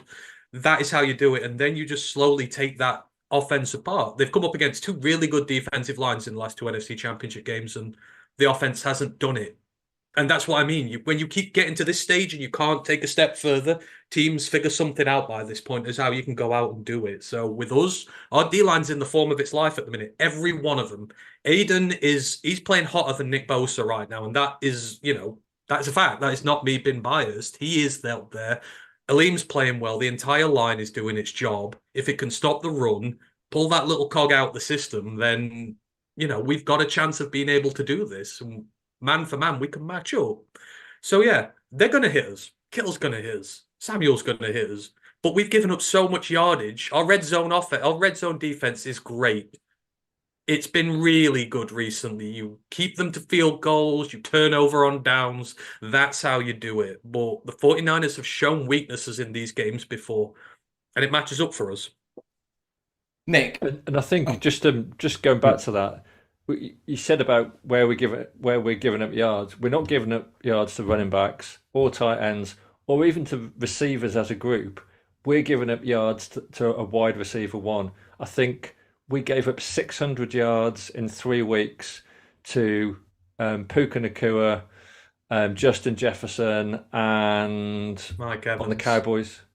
No, on the Cowboys. CD Lamb. CD Lamb. So, and it was specifically the wide receiver one that had those big games. And for me, it's all about how we scheme our safeties. And I think having CJ Gardner-Johnson back is a massive boost just in terms of awareness on the field, so that we can get some double teams where we need to, because in that sort of 3-4 week period we were just letting our wide receiver ones burn us. Blitzing the safeties has killed Tampa. Like, that destroyed them and overwhelmed. And that's how you do it. You overwhelm. Just go for where you're strongest. And, like most of our sacks came from the safeties against Tampa. That's how you do it. Overload, disrupt, and work that way. And that's kind of what you've got to be aggressive against these guys. You can't sit back and let them get into a stride and hit you. Otherwise, they will just methodically take you to pieces. As Dan said, give a little, take a lot. And that's his method. He will give a little, but he will take a chunk with you in doing so. And we will give up plays. That is just the unfortunate nature of it. They are going to hit some big chunks on us, but, there's a reason behind it. This leads me on quite nicely, Nick, to what I was going to talk about in terms of bringing pressure and what Purdy does. You spoke about Purdy being great into pressure earlier, and I've watched the last 6 games now, 7 games that the 49ers have played, and the one thing that comes out of it is that, as you said about the 20-yard completions plus, Purdy's exceptionally good. His timing is impeccable. He seems to hit everyone in strides. When you were scoring touchdowns, it always seemed to be that Purdy was hitting a guy who'd just kind of beaten someone for maybe only a couple of yards over the top, but that he was delivering it so pinpoint that they weren't losing a step when catching the ball and could just accelerate away, or even if it's just a slant, it's just perfectly placed. The thing about the MVP conversation is that maybe he isn't doing the rushing threat of Lamar as well as the arm, but frankly, I think he's been the best passer in this NFL season, and I don't think it's been that close. I'd go with that. Let's be honest, the Ravens game killed his MVP chances. CMC's the far more likely option, but let's be honest, the guy's a running back. The last guy to win a running the last guy was like 2,000 plus yards, 20 odd touchdowns. He's not even close to that. He isn't going to win it. It's Lamar's pretty much sewn up at this point. But I wouldn't ever worry about Brock Purdy under pressure. Ever. Brock can do it. He did it. I was there for Brock's first ever snaps in the NFL. I watched them from the stands. I remember Jimmy going down, and it was like, oh, that's it. Done. We're going to Mr. Irrelevant. This is over. But since day one, he has come in. He has shown he can extend plays with his legs when he needs to. Doesn't have to very often, but he can. Yeah, of course, like any quarterback, if you hit him, of course, they're going to go down. But he doesn't crumble. He doesn't crumble at all. I mean, like you said, the last game against Green Bay, we were terrible. But he still went on a game-winning drive and won the game. The boy stays calm. Everything just washes over him. We have the same problem with Goff. So, like, everyone just the lazy argument, oh yeah, he's no good under pressure, but actually he's evolved from that Rams, quarterback who they all know from a few years ago. He's statistically, again, one of the best guys under pressure in the NFL, but people just still parrot that line. So I just don't think they understand, and I think it's the same with Purdy. A lot of people just think, oh, it's an easy thing to like level at him without actually really looking. Yeah, this is it. It is also something that's easily put towards just the individual in terms of just the quarterback, when actually the scheme that both these quarterbacks operate in is designed to put so much strain on the defense. And obviously, by definition, if you are blitzing guys, especially from the secondary, you're leaving yourself vulnerable. And the way that these schemes both use motion early to put strain, if you know that you've got a DB coming off one side and you're the DB on the other side, you're under a lot of pressure because you understand what you're having to do. And that's what the Shanahan scheme and ultimately what Ben Johnson in a different way does as well, is to create those matchups. Actually, it can make you look, and this is taking nothing away from Purdy or Goff for the matter, but as in, it's when you have something schemed up to the way that both these coordinators do, it does make it much easier for that quarterback, because as long as the first and second read, but definitely the first read, if one of those two is open, there's a good chance the ball's going to come out. And the whole design of all the pre-snap motion is to create those matchups, right? Did you have anything more to come on then, Nick? Because I think there was one thing. I mean, I know you say about George's production. I'm not even, again, this is something that becomes a bit of a weird one, because you're looking at a tight end that gains childlike joy from destroying defensive ends. It is pure joy. You could see it in his face. You've got the close-ups, and he's practically wetting himself with laughter on the field after he's pancaked at someone. He is happy to go and sit next to the tackles for an entire game and not catch a single pass. He's one of the most unselfish players you can possibly imagine for a man as talented as he is in the receiving game. He loves hitting those blocks. They breed them differently up in Iowa. They do something there that they love it. And he will hit those blocks all day long. He is like having a sixth lineman right there in front of it. When you've got the plays when Juice is coming in as well, that's a seventh. The man's, he can hit those blocks as well as anyone. But I'm not worried if George doesn't get a single catch that day, because he's had a lot of fun in the trenches. Right, let's move this over to the defense. The leading tackler for the 49ers is the linebacker Fred Warner. 4 interceptions for him on the year, 11 passes defended and 4 forced fumbles. 2.5 sacks, 132 tackles, 6 tackles for loss, 5 quarterback hits, and a PFF grade of 90.3. But he's not first on the team. That's Nick Bosa, the leading sack master. 2 passes defended, 7 sacks. Is that right? The leading sack person with 7? Wow. You share them out. Very low. Pretty low. 44 tackles, 8 tackles for a loss, 14 quarterback hits, and a PFF grade of 92.5. I can never say his name. So, Javarius Ward. He's the leading interceptor with 5. He's also got a touchdown, 23 passes defended, a forced fumble, 72 tackles, 2 tackles for loss, and a PFF grade of 82.2. And don't forget Lenore as well on the other side. 3 interceptions, 10 passes defended, 84 tackles, a tackle for loss, and a PFF grade of 74.3. Other good grades in there. Eric Armstead with 81.4, Jair Brown 77.9, Javon Hargrave 74, Dre Greenlaw 73, and Trey Gibson 72. Some worse grades in there are backup defensive tackles, Givens and Kinlaw with 56.6 and 52.7 respectively. And yet, despite all of those lovely, flashy, nice, high PFF grades, when it comes to efficiency in the downs that matter, on 3rd down, the 49ers are 24th. On 4th down, they're 15th. And in the red zone, they are 16th. And I'm going to come straight to Nick.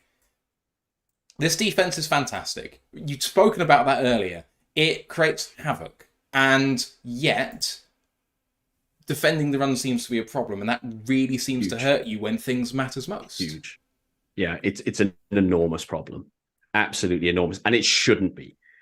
It really shouldn't be. Eric Armstead has come through since we traded Forrest Buckner to the Colts. The fan base was up in arms. We traded the wrong player. Eric's this, Eric's that, whatever. But Eric Armstead has proved himself to be one of the best run stuffers in the game since then. But this year, it hasn't happened. Now, he's just coming off of a nasty foot injury, which seems to be lingering. It is and it isn't apparently part of a long-standing issue that's been a couple of years. Then you go and add Javon Hargrave from the Eagles. That run game really shouldn't be troubling us the way that it is, and it has. We've been awful against the run. You pointed out already, Jones ran all over us. You know, you looking at the Cleveland Browns running back. I can't remember who it was that day. I think it might have been Kareem Hunt. Ran all over us. Yeah, this isn't an isolated issue. That's where my concern lies. When you're going up against one of the best running back tandems in the league, that is going to be tough. I do expect the Lions to be fairly run heavy throughout the course of the game, particularly early on. Looking to open up Amon-Ra St. Brown, it's going to be tough. I mean, Ward hasn't done this very often, but I kind of expect him sticking to St. Brown very tightly.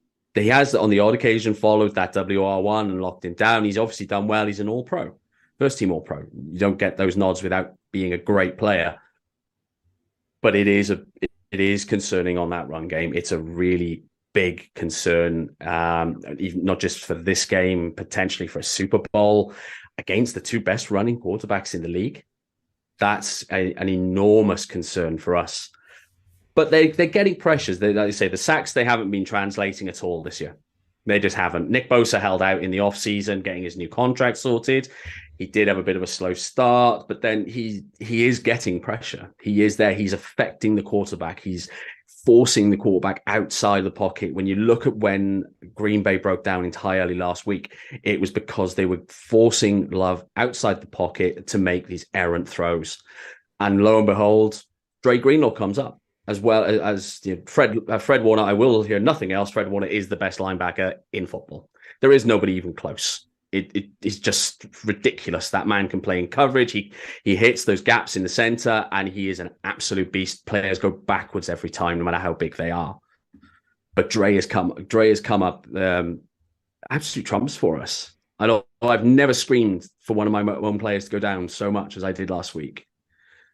Honestly, I think my neighbors might be worried I might be in a relationship with a man called Dre. But oh, I love that. There's serious concerns about the defense. The running back who gave you the most trouble against the Browns was, as is pointed out in the chat by Grandizer, is Jerome Ford. There you go, Jerome. And Kareem Hunt had 47 yards, but Ford had 84.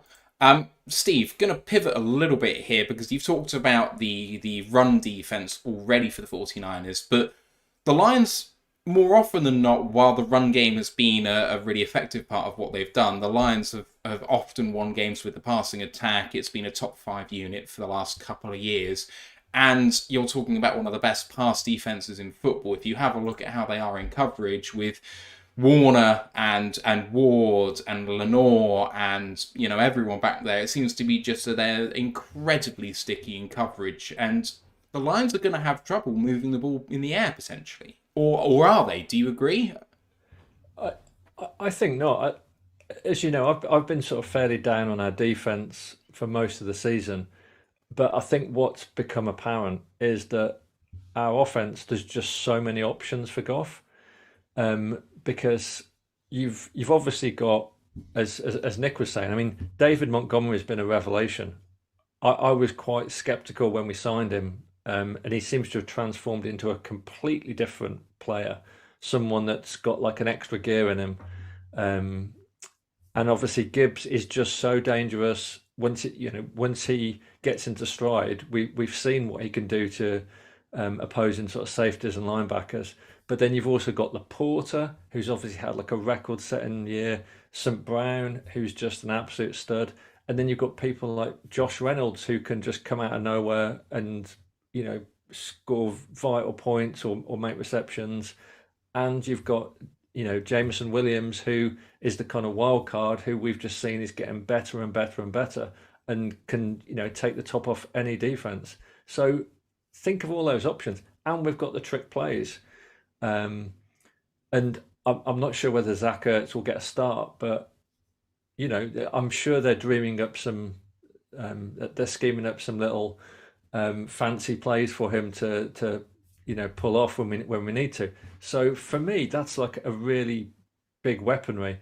And my main concern is just keeping the pocket clean for Goff. And with O-line being down Jonah Jackson and Ragnar slightly banged. I mean, Ragnar's always banged up, but he's obviously carrying injuries.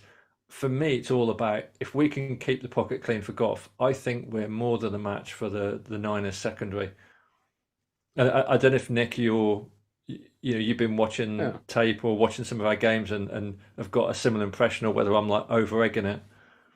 No, this is going to be a hell of a game. I mean, you take away our games against Philly and the Cowboys. Other than that, we haven't blown anyone else away, really. We've always done enough to win. And that seems to have been about it. And that's kind of what I'm actually expecting to happen now on Sunday. I don't think this is going to be a blowout in any way, shape, or form. This is going to be a close game. The points total over every day. But it's going to be less than 5 points that wins this game. This is going to be a real proper slobber knocker. You've got two fantastic running teams that can open up a defense and then hit you with that amazing pass. You've got Amon-Ra St. Brown is a fabulous wide receiver. He's become something else. I've really enjoyed watching him. I have issues with Jared Goff, but they're pure bias. They are. He's an ex-Rams quarterback. He's also an ex-Cal quarterback. I'm not a fan of Cal. I am a Stanford fan. So they're heavy biases. I will admit that. But it's going to be a hell of a game. This is going to be tight. And we know full well everyone wants us to lose. Everyone is going to want the Lions to win. The build-up is going to be all about that. None of that is going to matter on Sunday, because you are going to have a very, very, very loud Levi Stadium that is going to be urging that team on. We had that heartache of having to play more than half a game of football without a quarterback last year. Brock came in practically out the goodness of his heart. The man could hardly move his right arm. He could not throw in any way, shape, or form. There's a soundbite of George going up to him going, "Can you throw with your left, please?" Oh man, the game was dead the moment Josh Johnson went in, and then when he went down with a concussion, they're like, "Oh god, this could get nasty. This could be 30, 40 points if it's not careful." So I'm not too worried about that. They're gonna. It's motivation to make sure it doesn't happen again. And I think when it comes down to it, like I say, it'll be a close game, but the Niners will just have too much. Who are you most worried about on our offense then, Nick? Who's the player that kind of like Gibbs. scares you? Gibbs, that man's got pace. He's got that horrible little knack of finding holes, and there's a few holes in our defensive line at the moment. So that's where my concern is. Our linebackers are going to have to play the game of their lives. They're going to have to be hitting those A gaps real hard. Hit him fast. Make sure that those two running backs are swapping often. No one's getting into a rhythm at all in any way. And then at that point, then you're going to need, maybe a cheeky little safety rush every now and again. I'd imagine Jair Brown is probably going to start. This time, a rookie who's come on a treat, actually, since Hufanga went down. And something's going to have to come around the edge just to try and force Goff out, make make a bad throw, anything that Travarius Ward, because that ball's probably going to be aimed towards St. Brown. That's why I want Ward on St. Brown with those sticky hands coming down with the ball. It's going to be one mistake. And just coming back to this defense, I don't know that the Lions have played a team when it comes to passing downs that play such good complementary football, because the pass rush and the coverage kind of equal each other. The rundowns speak for themselves, and we've spoken about that. But when it comes to third and long, which the Lions may find themselves in, we hope not, but you never know, that this is an incredibly dangerous team in coverage, and the pass rush gets there and forces bad throws. And we know from the last few weeks that Goff has maybe a bad play in him a game, with the chuck away under pressure and the end zone pick that should have been last week. First up, big props to the Stanford Cardinals fan. Yelich Ayamano is going to be a hell of a receiver in the NFL in a few years. Yes. He's absolutely tremendous. I love him already. As for this 49ers defense, we know what it is. The defensive line creates havoc, causes pressure, makes lots of errant throws, creates opportunities for the linebackers and secondaries to make plays, to get takeaways. And, it's one of the most effective systems you can roll out there, and you've got to keep them out your backfield. They love to blitz. They love to bring the pressure on you. So with them, there's one way to beat them. Like, there's one common denominating feature every time they lose games. They lose time of possession. You've got to gas them. You've got to make them fight really hard. You've got to wear them down, ground and pound the good old-fashioned way. But the great part is you can throw on them. Like, Kirko Chain's put 400 on him this year. Who did he do it with? He did it with Addison and Hawkinson. Your slot receiver, your tight end. Hit the middle of the field, get those passes, bypass your pass rush, get the offense going. We have these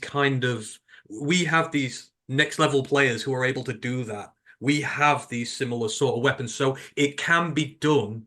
And if Minnesota can hang up to that pass rush, we can as well. But you've got to put yourself in favorable positions to get in there to begin with. We know the Vikings usually run the ball pretty well, but it's susceptible. But you've got to wear them down. Like that's the thing with them. There's too many good players on there to just go out and outright beat them on the day. You've just got to keep banging away, start to tire them, start to get them having to rotate some of the other guys in, and then you go after them. But we're an incredibly dynamic offense. Like, I know the thing that's been mentioned is about Gibbs running outside the tackles. They're not good at defending runs outside the tackles. Like, statistically, we can hit them there. You can hit them through the middle. We've got all these playmakers in areas where, as I say, there's advantages to be had. Doesn't matter if you beat them with the run or the pass, because you can kind of do it a little bit both. You just got to win that clock. If you win the clock, your chances of winning the game go up tremendously. So the Lions offense just has to get a little creative, not put itself in bad situations. And I think we did a good job against the Bucs. The Bucs is similar. Their front seven is always tremendous. That's why they're in the playoffs. The front seven does. And for the most part, we kept ourselves in good situations. And we figured it out, really. Because we tried to pass a lot to start with, because they've got a really good run defense. Didn't really work. We moved to the run. What we do good. We seem to be able to adjust. We seem to be able to find a weakness in there. So, yeah, it's an elite unit, but it's vulnerable as well. Like I say, you keep it out there, you keep pounding away at it, and cracks will appear. And that's what our offense is good at. It's finding cracks in opposition defenses and exploiting them. And we got a lot of players to do so. So, yeah, it's going to be a hella tough game. If you break that defense, you can win. That's how they do it. The defense wins it. So, yeah, it's going to be huge for us. In that Vikings game, Cousins threw for 380 yards without any discernible rushing attack. So, that's our upside. Yeah, and I say it's slot receivers, tight ends, that's where your weakness comes in. They found a way to exploit something in that. They found a way to get it done. And that was without Justin Jefferson in that game. He didn't play. Yeah. It was Jordan, Kirk Cousins, he got it out fast. He got it out real fast. Exactly. I think it was one of the quickest throw rates of any quarterback in the league that day. Kirk, where the hell did that come from on a Monday night? The man's supposed to be crap on Monday nights. Yeah, and it's like, so again, you need that sort of slot receiver who separates himself quick. We've got guys like that. So if, again, they'll have read the tape. They're that good. They will come up with ways to try and counteract it. But that's how you beat them. Just keep finding ways, keep using all your assets, and eventually you will find a way. And you might not get a lot of success early, but eventually, because I feel like in a lot of the times they've lost, it's been sort of third, fourth quarter points other teams have scored because they seem to have found a way around it and been able to keep themselves in the game. So that'll be what's critical for us. Probe, find a weakness, and then just like drive the hammer in. Tom, anything to add on this San Francisco defense? Yeah, so we talked about it a lot already. I don't think it's as simple as winning with the pass or the run. And I'm not saying that anyone else here is saying that too. For me, not to oversimplify, but we've got to win on first and second down. And the reason being, you cannot afford to let, especially this interior pass rush, just pin their ears back and go. And I think Jared Goff has a relatively underrated rep for pocket movement. That being said, when you've got Armstead and Hargrave, who admittedly has not been maybe as good the last couple of years, but I think has been one of the most underrated interior defensive linemen for the last 6 or 7 years. If they pin their ears back and get after what is probably the weakness of our certainly offensive line, but potentially our offense overall, I don't think it's going to go well for us. I don't think we can win the game with lots of third and longs. And we are all big Ben Johnson fans, but at times during the regular season, some of the play calling on first and second down was a bit vanilla at times.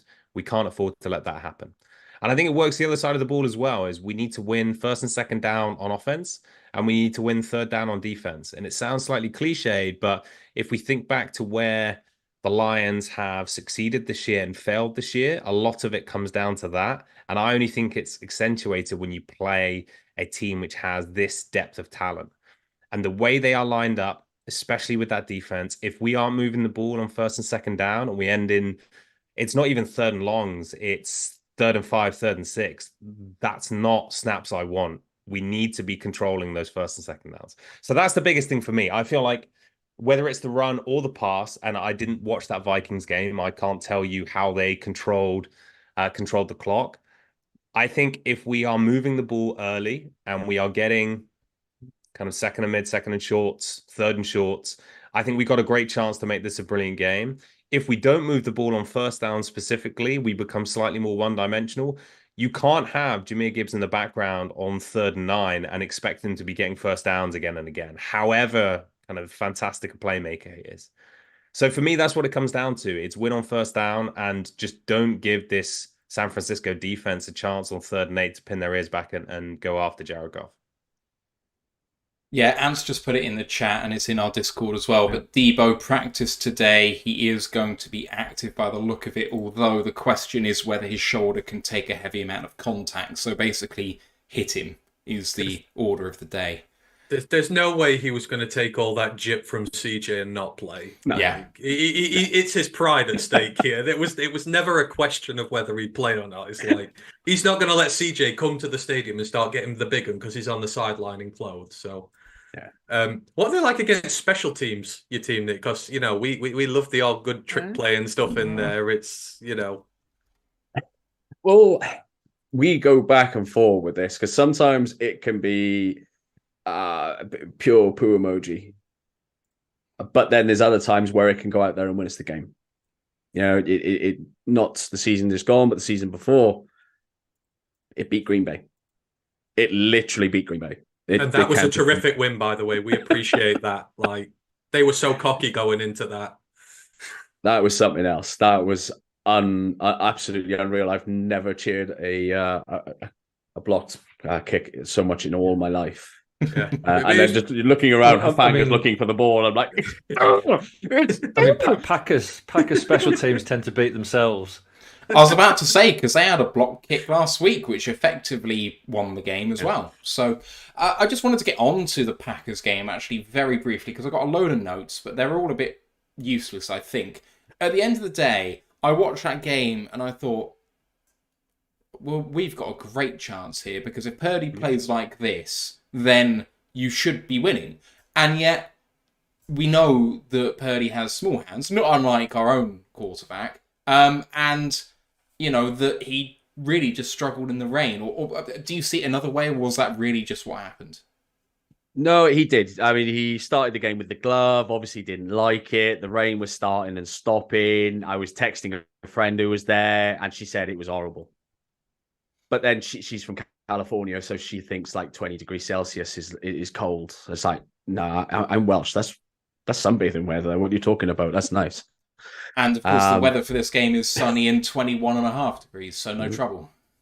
Exactly. So I've been looking on how much the chance of rain is going to be. It's down to 0% chance of rain, but that's the BBC, so pinch of salt. Yeah. So the Green Bay missed a 41-yard field goal, even though they had really good special teams players. Nixon had a 73-yard return where he fumbled the ball, but still scored a touchdown as a result of it. Really just mad game. I mean, did you come out of it, Nick, feeling like you kind of stolen one a little bit? I came out of that physically and emotionally drained. In every part. And you should try being a Lions fan. No, I'm all right. See, that that game came down to that Jordan Love throw, his first pick. Like any other slightly veteran quarterback would not make throws like he did in those two situations. They were really bad, and that's where it turned. Again, defense turned it. When they needed a pick, they got pressure on him. They forced the rookie into a stupid throw. Obviously, that's the one thing that Jared's gotten really good at recently is that when he is under, he just knows when to throw it. He knows when to toss it. He's been very good with his ball security. He knows when to pitch it behind him. Exactly. Yeah, exactly. But again, this is going back to the 49ers defense. They exploited the fact that they got a rookie in there, put them under pressure. They forced the mistake out of him, which got them in that game. So you've got to be incredibly disciplined against this team. Like just know when your cause is lost, throw it, don't try force it, because that's when you get your picks. When you try and force it, it's just not going to work. So that's why I came out with it there. The Packers did defeat themselves a little bit, but again, the 49ers forced them into making those mistakes. So it's a little bit of both. Yeah, we were definitely the second best team. As I said to you before you started recording, I was in no fit state come the end of the game. I think I was about 30 sheets to the wind at that point, to be honest with you. I was hammered. I was done. My job is to book people in for ECGs. I very nearly logged in to book myself in. I was in a state. I was sort of text a mate. He's like, "You all right?" No. Like, you won. I know. Yeah. I know. Not okay, though. I'm not okay.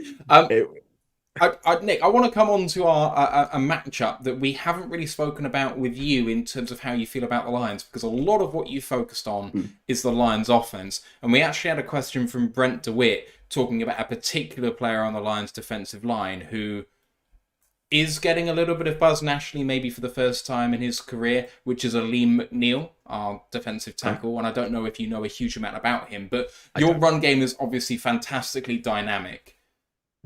How do you feel like that matchup goes? It's going to be a strange one. Like I said at the very beginning, it is all going to come down to how well your defense can shift from left to right. It's not about forward and backwards. It's left to right. Because the moment one of those players goes into motion, you've got Christian McCaffrey, who can start the play just 3 yards behind Brock Purdy. Halfway through the play call, he's all of a sudden to his right. Then he's making his way and he's splitting off as a wide receiver. How are the Lions defense going to deal with that? Especially once you've got all that, then you've got another wide receiver is going to come around in front or just behind of the quarterback. Is he going to knock it up in the air? How are they going to do that? Are the linebackers going to jump in on that? I don't think it's one player specifically that's going to cause a huge amount of damage. That entire Lions defense is going to have to be phenomenal because we have the players to take advantage at any point on this field. We can go long to Ayuk. We can go over the middle to Kittle or to Brandon Ayuk. And don't forget Juwan Jennings. You've got Juwan Jennings is known as 3rd and 1 for a very good reason. And at the end of the Packers game, he went and blocked a player into the Gatorade. I kind of felt sorry for the poor girl manning it because she took a bit of a sideswipe on the quiet there. But he's phenomenal. So if you want to shut down all of our main targets, that's fine because Juan can go out and do it as well. One of the best blocking wide receivers in the league as well. He's just fantastic. I know he said he blocked him into the Gatorade thing, but just generally speaking, I think one of our guys who wasn't here today, Ash, was on a show earlier on in the week with a 49ers guy, and he was saying Ted, you often see Trent Williams and him on the same side of the field because as a tandem, they're fantastic. They are. They're absolutely unreal. You're talking about a team, the wide receivers are told day one, probably actually before, you don't block in this scheme, you will not play. Brandon Ayuk found himself in the doghouse very early on in his tenure with the Niners because his blocking wasn't quite up to scratch. Once he figured out how to block, and now he does like a beast, all of a sudden he's taken off. Shanahan is rewarding him with targets and yards because Shanahan is an absolute freaking genius when it comes to that ball. You talk about a man who has been around football since before he could walk. It's bred, it's in his blood. His father's won Super Bowls. He's been, it's insane what that man can do with a football. He's sitting there dreaming up plays. I think he struggled a bit with Trey. Clearly, they ended up getting rid, but I'm not too worried about a single player. Like I say, it's going to be the unit as a whole. They have to play together. The linebackers cannot go abandoning their posts, because Brock will just put it over the middle and we'll destroy you with mid-range all game. Fine, we'll take it every single time. And then will come the whole Brock Purdy can't throw long. That'll be the narrative that comes out. But then if we start hitting you with the run game, we can force your defense in, bring them towards, send Brandon. Hulk it long, because that man, his arms are ridiculously long. I've never seen a man with such long arms in my life. And he can go and get that ball. It's really underrated with him. He's a fantastic wide receiver. He's a better pure wide receiver than Deebo Samuel is. It's just that Deebo Samuel can do everything. Yeah, you're looking at a fullback a wide receiver in a fullback's body that can play running back as well. It's a special combination. And Lisa Di Lorenzo just said about the blocking quote. She said, that sounds like a Dan Campbell quote, Nick. And actually, it was very much quoted here as well. We have been preaching it since day one as a totem of this team. If you can't block, you can't play on the wide receiver side. Yeah. So that very much shines through us as well. And the similarities between the two offenses is really palpable to me. Do any of you three guys think that the 49ers run offense versus our run defense is decisively one way or the other? Do you think it is an advantage for someone? I think it's an advantage for us only because we're better placed than the majority of other teams. And San Francisco have had their way with so many other teams. So that's not even say our run defense is better than their run offense. I don't believe it is. But I just think you've been able to control so many games with that scheme and with that run offense so far this year. And I just think it will be harder for you to do that versus us than some other teams. So that's the only way I see it as a matchup advantage, but not even that we have a better run defense unit than your run offense, if that makes sense. Yeah.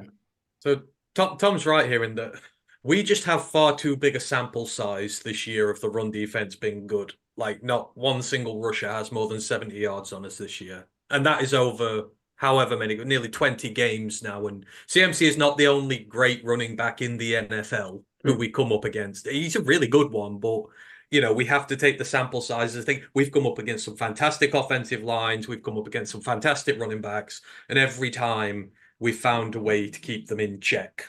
So for us, this is going to be the hardest test of them all, but they're battle hardened over a year now. And Glenn specifically recently has been very good with his scheme, keeping this sort of stuff there. And then you come to us, and that's where our advantage is we have two ways of hitting you.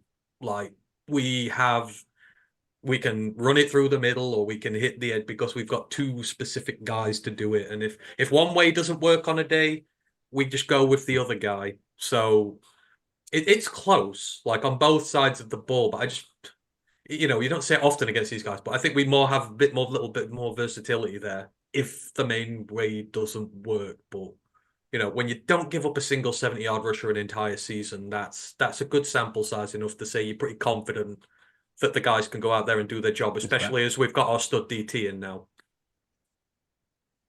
I think we've talked about all the other ways that this game's going to go in terms of pass offense, pass defense, run defense. I'm just going to skip over talking about key matchups because we've just done it already. So let's talk more about any sort of specific matchups you guys are looking forward to in this game. And to lead off, I think that the one I'm looking at, the one that I think is going to decide the game, is Sewell versus Chase Young. Because I really feel like if the Lions are going to win this game, that is how it's going to happen in terms of dominating the clock in the game script, as Tom talked about. I don't feel like Chase Young is who we thought he might have been. And on a team where everyone is seemingly better than where he's been, even with the Washington front four, which was fantastic, that he hasn't really elevated himself this season at the 49ers, that he's merely good. And I think we can exploit that. And behind the best tackle in football per PFF, but certainly the best right tackle in football by the eye test, by anyone, surely, that we love running it that way anyway. And with the left guard out for us, seemingly running it to the left has to take a back seat, and we just have to kind of go where our strength is. So if Sewell can run over Chase Young, maybe that's the key to winning the game for me. I don't know about the rest of you guys, about that specific matchup or any others you want to bring up in terms of where you're really looking at things. There's one other for the 49ers defense I'm looking at, but I'll bring that up in a bit. I mean, Sorry, go on. Sorry, I mean, the special teams is going to be big here because against both Tampa and LA, we've been able to win the field position battle because we've put them in some really, when the offense hasn't done its thing, we've put them in some really bad situations. And even though we've given up yardage, because they're always so far back, we're able to adjust on drives and to able to stop them from developing into anything much bigger. Like on both sides of the ball, we have done really well when it comes to controlling field position. And in a game like this, that's huge. You need to be able, you've got to be on your best form with it. So that's certainly going to be something, and it helps us. Again, drive stall out, put them back. Defense is red hot at the minute. You can help you. You can get better field position out of that. Our offense does better. We scored a lot of our points from advanced field positions because of what the guys have done beforehand. So that's going to be huge in this. I'm not worried about Chase Young. For me, it's about how we keep Bosa away from our QB. And just going back, I'm not worried about our run defense. I think we've got that. But if the 49ers can put pressure on Goff, for me, that's the key to victory. So if our O-line can stay solid, and I think Sewell against Chase Young, in terms of us running the ball, he's going to run him over. It's just the pass protection that I'm concerned about. I'm going to come in here and I've been corrected by the chat. So Nick Bosa plays 70% of the time on that side of the wall, 30% on the other time. So it will more often than not be Sewell versus Bosa. Still feel like that's an advantage for the Lions in the run game. I don't think Bosa's been fantastic against the run this year. I think he's been good, but clearly pass rushing I think is better. That's going to be a spicy matchup. Penny was bodying two guys on his own in the last game, and that is against a really good Tampa defensive line. He was doing 2-on-1 and winning, so it's not a shame to say he's the best right tackle in the league, and there's not an edge rusher who can stand up to him. That is a boast, but it's one that he's backed up all year long. There's been very few people who've been able to stand up to him, and he's faced some of the very best. We've faced two really good defensive lines in the playoffs so far, and we've managed to minimize the damage. So we've played against Aaron Donald, played against Vita Vea, we've played against some fantastic players. So I just trust the entire line. I do. They're executing really well. They're running the ball really well. They're our strength, and we should be confident in them. And again, if we're going purely off matchup, I mean, if Nick Bosa has 3 sacks at the weekend, I don't think any of us would be surprised. He's a special player. That being said, from a pure matchup standpoint, I prefer Sewell against someone like Bosa than I would against someone like Parsons. And that's purely just a play style thing in terms of what Sewell does well and what he maybe is not so good on. So I would rather have a more traditional player like Bosa or a traditional edge than someone who's more of a speed turn the corner guy like Parsons. So I think obviously I'm pretty sure it was Sewell's first ever game was against Bosa, right? Yeah. Mm-hmm. And he obviously did okay then. It's small sample size, but again, I would take Sewell versus a more traditional edge than I would against some of these slightly more agile edge rushers like a Parsons, who's just a slightly different, not better, just different animal to someone like a Bosa. Nick, it's all very good, yeah. I'm looking at it from obviously the slightly other way around. Very similar to yourself, Matt, but I'm looking at it as how is Aiden Hutchinson going to affect the game rather than you guys. I haven't seen a lot of this young kid coming through. I saw him obviously in college. He was brilliant in college, fantastic to watch, and he's having a really good start. But I want to see how he goes up again. If they're going to line him up against Trent Williams, then he's going to be an absolute non-factor in this game. He'll play on the other side. So that was going to be my one. Was against. Is it McKivitz? Is your? It'll be McKivitz, who's not. He's not great. He's not been horrific. He does need help, and which is where you'll probably see a lot of Kittle motioning to be alongside him. And at that point, all of a sudden, I have no issue with anyone that's coming at Kittle, because Kittle can deal with any edge rusher in the game. The man practices against Bosa 5 days a week. Yeah. You iron sharpens iron. I mean, I imagine you leave Trent Williams on an island because he's Trent Williams. Oh God. And you motion Kittle, you chip with Kittle, and ultimately Hutch for all. And he's been superb, especially the last 4 to 6 weeks. But he's not someone who wins quickly necessarily. He's not someone who's going to flatten and get to the quarterback in a second and a half, like some of these kind of really freaky guys, like a Bosa at times, like a Garrett, like these kind of guys. So I think with the extra attention, which ultimately he has faced all year, because this Lions defensive line doesn't have the playmakers along kind of, especially on the edge, let's say, other than Hutch. I think with the chips that he's going to have to face with, he's not going to be getting home quickly. However, he can absolutely still impact the game. He has all year. And for me, that's really the biggest battle of any of this, is if he can impact the game, knowing what Trent Williams is going to do on the other side. If you can disrupt that passing game, then it becomes very different. If he can't, I struggle to see a world that even if we're sending 5, we're sending 6, we're sending DBs, it's going to be enough. I don't think we can trust the rest of our guys to generate enough pressure on a kind of snap-to-snap basis that we're going to be able to slow that San Francisco offense down. So that's, for me, it's the biggest kind of one-on-one, or maybe not one-on-one because of obviously the help I'm sure McKivitz will get. But to me, that's the biggest matchup out of any out here. And I mean, the thing about Hutch as well is he had a really strong start to the season, kind of went and disappeared in the middle of it, and then he's had the strongest run into a season for a defensive end this year. I mean, he's had 8 sacks in the last 4 games.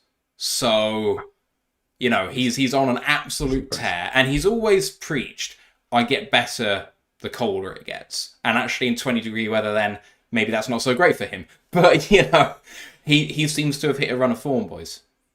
Yeah, he is the hottest edge player in the NFL right now.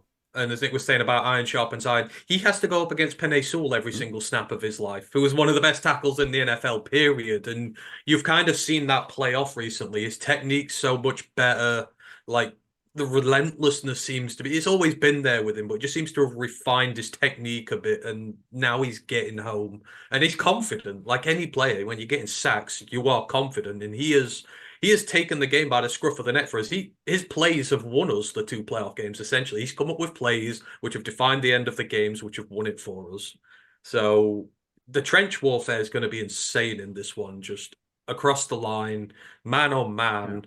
Like, that's where you win. This is why you draft trenches. It wins you a Super Bowl, and whoever goes out of us 2, it's because we're going to have the best set of lines in the NFC. So...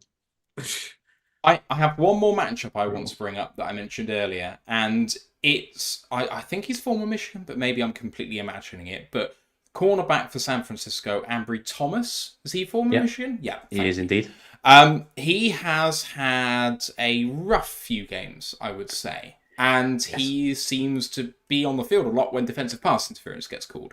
And if I'm matching him up with someone in terms of where I think your cornerbacks are going to go, I think you're right about Ward on Amon-Ra. It means that Ambry, when he's on the field, is going to be picking up either Reynolds or Jameson Williams, potentially. Either of which, strength or speed-wise, I think is going to give him problems. So how... Do you think that's the place that the Lions are going to kind of go after? Because he's feisty. He will make the plays too, but he seems to be a bit of a liability sometimes as well. He can be. He will give up those long flag plays, 1 3rd and long. They do happen. They do seem to happen with him. But that's if he starts. Because we've got Diamador Lenore, who can go and play at corner as well. So he could always go like, and Lenore's having a very good little season. He's been shifted about. He's been a victim of his own versatility because he can play the nickel so well. We lost K1 Williams. All of a sudden, we needed that nickel player, particularly for our scheme. And unfortunately, that's where Lenore ended up sliding in. I think the team hoped that Sammy Womack III would come in and be that guy. so that they could shift Lenore to the corners to be that opposite for Travarius. It hasn't really happened that way, and that's why you've had to see a lot more of Ambry Thomas. He does concern me sometimes, but then he can make plays.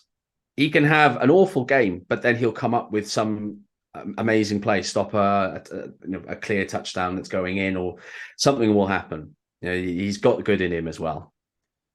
Right, I'm going to come on to the way you think the game is going to go and the score prediction. And when I tee someone up for that, I will just take two and then I'll be back for the end. So I'll go with Tom first. How do you think the game is going to go and what is your score prediction for this one? And then we're going to go into some listeners' questions. So if you have any questions you want us to take, please don't forget to @ the channel so that I can see it when I come back, and we'll get those in. Tom, the floor is yours. So I see the Lions taking the ball first, as we've seen them do continually over the last however many games. And even if the Niners win the toss, they're going to defer. I see us going 3 and out nice and early, getting everyone a little bit rattled. But then from that point settling in, I think the Lions do start winning on first and second down. The Niners obviously are going to move the ball at the same pace. Ultimately, I think it comes down to the fourth quarter and it's not even who makes mistakes. I think it's who makes the plays. And so I'm going to go for the Lions 31-28. It could absolutely go both ways. I struggle to see a world that the Lions blow the Niners out. I can see a world the Niners blow the Lions out. But I'm going to trust the guys who I think have bounced back a number of times this year and even in previous years when things have gone against them. So I think it's going to be a real test of character. My biggest fear for this game is not losing, actually. It's all the positivity and excitement that we've had gets lumped and scapegoated onto one person, whether that's Goff, whether that's someone else. I just think that'd be a really disappointing way to end what's been an incredible year. So I could see it going a whole variety of ways, but I think the Lions will take it 31-28. You go next, Steve. I think the Niners will go out to an early lead, probably score the first touchdown, and I think we'll kind of trail by by one score for most of the game. I think we'll level up at some point around the start of the fourth quarter, and then I think it'll be down to, as Tom said, who can make the play. I think nightmare scenario is that the Niners take the lead and then Goff's rattled and Goff throws a pick six and then we're down 14 and then we start like changing the way that we play and start being over aggressive. And for me, that's the only way that we're going to get blown out. If we go down by 2 scores early doors and then it kind of like unravels from there. But I think we're going to be in it all the way through. I think this is going to come down to the last 2 minutes. And I mean, it's a coin flip game for me, and I'm going to predict we take it 27-24. But I think it's going to be a really enjoyable game to watch. So whatever as you said, the trenches are going to be awesome to unpick. Yeah, the O-line and D-line guys are going to be drooling over this one for years. I feel like it's going to be that sort of game. Just let us know in the chat what you think. Give us your predictions and we'll read them out as well. But we'll break this in half. So we've had 2 of us. So Nick, you go in the middle with the filling of 49ers, and then we'll finish off with some more Lions. Well, any Niners fans watching will know one thing about me. I don't do score predictions because I jinxed the team. It is quite that simple. I have jinxed the team far too many times. I refuse to be the reason we lose. I am horrifically superstitious. I have everything lined out exactly what I'm going to do Sunday. But no, Niners will have the ball to start. Niners will score a touchdown and they will not relinquish the lead again for the remainder of the game. However, the Lions will not get blown out. This will be less than a 5-point win. It's going to... Bless you. It's going to be incredibly tough. I think it's going to be a really good game. I feel like there's a hint of destiny about this, and I don't believe in this, but it just feels like this Lions team this year there's something there with them. Like, you get this when the scrappy underdogs sort of going all the way to a final and wins it all. I have this aura about them. Dan's been setting this team up for the last 3 years to be aggressive. Like, all the fourth down conversions or attempts, not going for field goal, going for points, putting his team in high pressure situations. Even on defense, he does it. And I feel like it's all manifested to this moment, because if we're going to win this, we're going to have to be aggressive. We're going to have to go for it on third downs, fourth downs. We're going to have to steal plays, keep their offense off the field, keep their defense on it, keep them going, be relentless with it. And we'll live or die by that sword. But I've seen us do it in the playoffs now, and I just think that people are sleeping on us. I think we set out well. We've got the run game to be able to control the clock. We've got the receivers to be able to go out there and make plays. If the run game doesn't quite work, we're just so dynamic in what we do. And the defense is red hot. We've got the best edge rusher in the league right now. We've got one of the best run defenses in the league. Yeah, we're going to get burned in the bag, but we can deal with it. So I think we're going to win as well. I think it's going to be something like 30-26.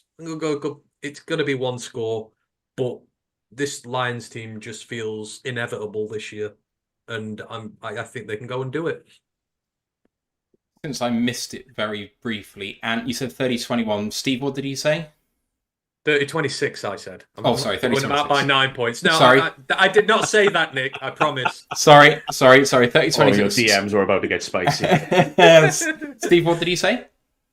Lions 27-24. Tom, what was it? I said 31-28. I actually meant 27 because I think we're going to need a couple of turning sevens into threes. But yeah. And Nick said 27-24 to the 49ers, so he's jinxed it. No, he has it. It's recorded. I did not say that.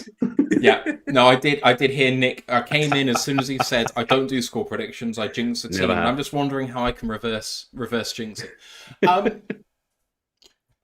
I said to Nick, I struggle to see sometimes the way that the Lions can win this game. And the more we've talked about it, the better I feel about it. And that's really scary to me. Because we do so well what we need to do to win this game. And I've gone back and forth in my head. Part of me has wanted to say, I think the Niners are going to win this game.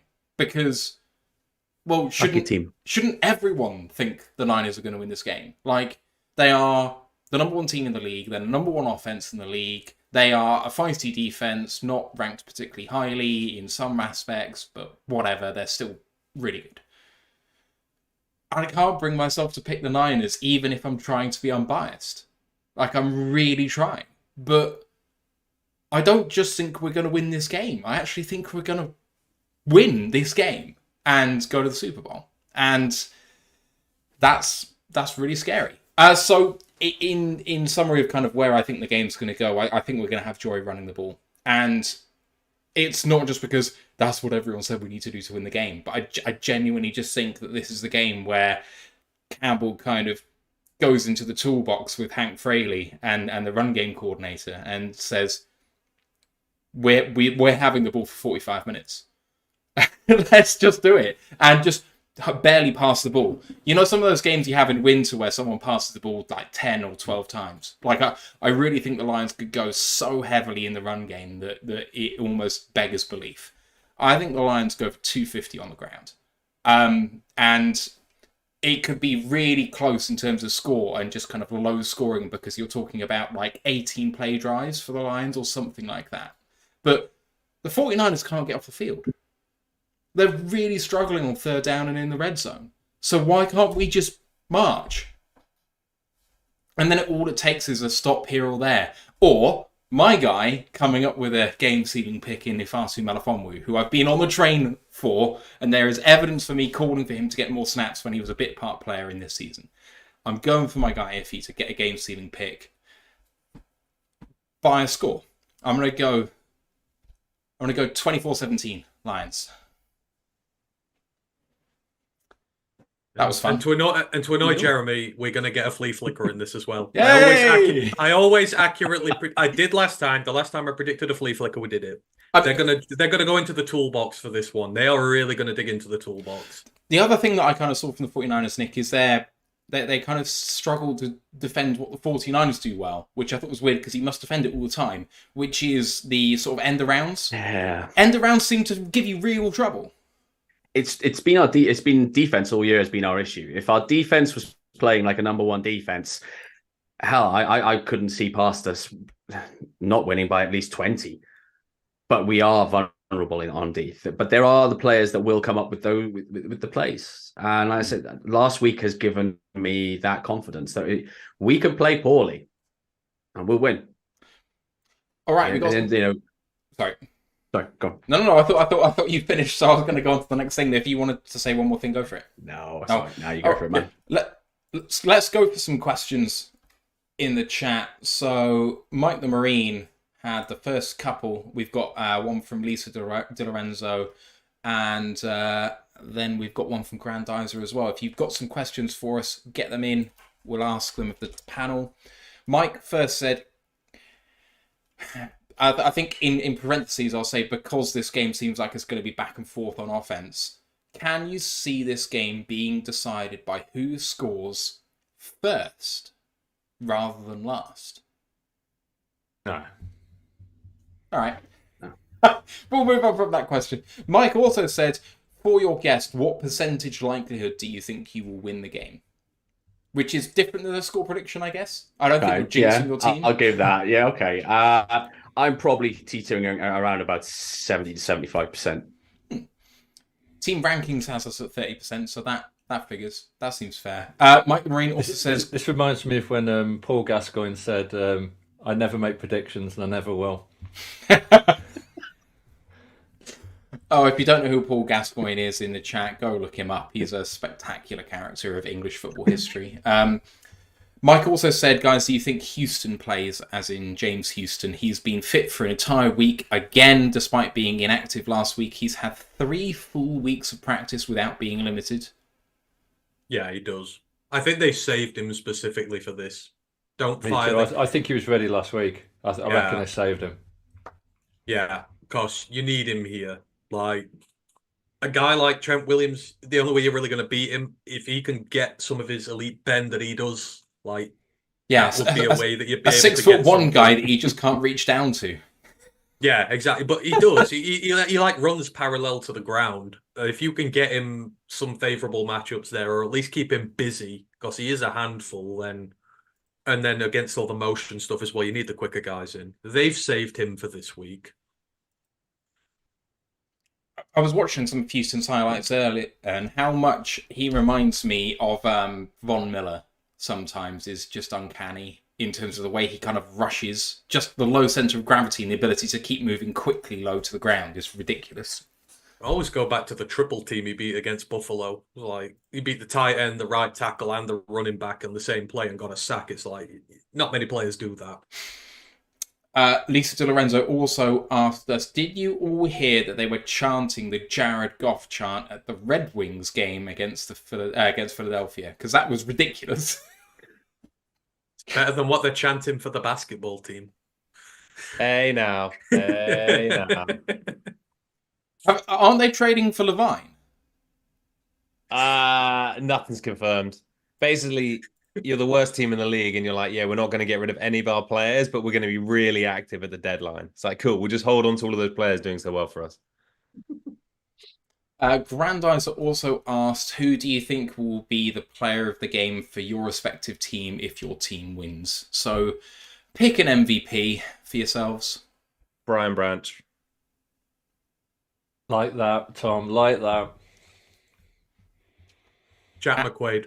Oh, joking. Come on. It's Jake anyway. You're ruining your own joke. Well, you know what I mean. His lesser-known younger brother we've signed to the practice squad who also long snaps. Yeah, there you go. You know what? We've not mentioned him a single one in this, but I think it'd be J-Mo. Like, if J-Mo could be the MVP here, because no one's talking about him. He's the deep threat guy. He's the one where you can really break this defense open. So I think this is perfect for to be J-Mo's career game. Aiden Hutchinson. I think Hutchinson is going to be absolutely psyched for this. Brandon Ayuk. your team is going to be so concerned about CMC, they're going to forget about him, and he's going to go off 100+ yards. Since you're so concerned that you're putting cornerback 1 on Amon-Ra St. Brown, I'm going with Sam Laporta. The guy on half a leg, on one of his legs, 1.5 legs. He went off last week. He had the most targets on the team, the most receptions on the team, and he's unable to walk without a brace. Yet he's still just racking up ridiculous numbers. So if you put everything on Amon-Ra, you're gonna get burned. I'll make a prediction. An Iowa Hawkeyes tight end will have the best game out of these. Because that's just open-ended then. I'll be right either way. That's a bold prediction. I like it. Bob Olan asked whether Zach Ertz is going to be suited up. There is a quote which we had in our Discord channel about Zach Ertz. Oh, Journey's performing at halftime, which is fun. Zach Ertz, per Jeremy Fowler from ESPN, he said, who arrived days ago, told me that coaches have thrown the whole playbook at him. He's hopeful the crash course helps him get elevated from the practice squad for the title game, but no word on that yet. I think we all thought that the route to Ertz getting on the field was potentially limiting the playbook for him, getting him to know some of the stuff we do, and then putting him on the field for that. But that news would suggest that they are fully invested in him getting out there, because if you didn't think he could take it, you wouldn't do it. I mean, He's an intelligent guy. You're looking at a Stanford graduate there. That might, if anyone's going to be able to digest the playbook quickly, it's going to be a Stanford lad. He's hell of a player. He's been there. He's done it. And you've also got a man who's played against the 49ers twice this year. and I guess if you're looking at the room, having Kabinda and Skipper in there, you need someone who's a bit more receiver-orientated. Because we've got the blocking guys in, but I mean, this could be the Dan Skipper touchdown game. Who knows? Oh, please. I mean, Please. That would make me so happy. just leak him out into the backfield on one play, and just there you go. That would like sum up the season, wouldn't it? Dan Skipper touchdown takes us to the Super Bowl. Okay, but Nobody predicted that. But the really weird thing about the Lions is they love their tackle touchdowns, because Decker's caught more than one in his career, I think. Well, when the refs give them. Why not a Saul touchdown? Saul has not scored an offensive touchdown. No, but No, he's not. He won us a game last season. Yes, he did. He did. That was fun. One of the most famous photos of all time. What else do we have here? Grandizer always comes out with some really good questions. Although on IR, Grandizer is going to be really obvious for the San Francisco 49ers, because there's only really one guy that's there. Rookies. How was your rookie class? Not bad. Nick? Not bad. Obviously, we didn't get to pick in the first round because that was the last time we'd ditched the pick for Trey Lance. But Jair Brown's come in, and he did take a knock. He's had to sit again. Ryan came in we picked him up from the Bucks. Well, I say we picked him up from the Bucks. We actually called him whilst he was on holiday. He was on a cruise because he didn't have a team this year at that point. But Jair Brown has been really, really good. Been really happy with him. Moody has taken a lot of stick, but he's actually only missed one field goal. He's been near enough perfect. So the wind will be down as well, because he does like to keep it close to that right post. That man knows how to pull on my heartstrings. I'm pretty happy with it. I mean, you're looking at a team that when we drafted, we weren't looking for starters. We were looking for players to develop for next year, the year after. There really weren't any holes. The only starting job available was kicker. When you say missed, do you mean, are you excluding blocked? Because he's missed 4 field goals. There was a lot of those were preseason. You sure? One extra point, 4 field goals, 21 of 25. Sorry. Yes, sorry. There was one. It was the first week he missed a extra point conversion. Fair. Okay. Mike the Marine asked, how many times do we use Jumbo 6-0 line? It felt like we were going to use it a lot last week, and there was one snap of it.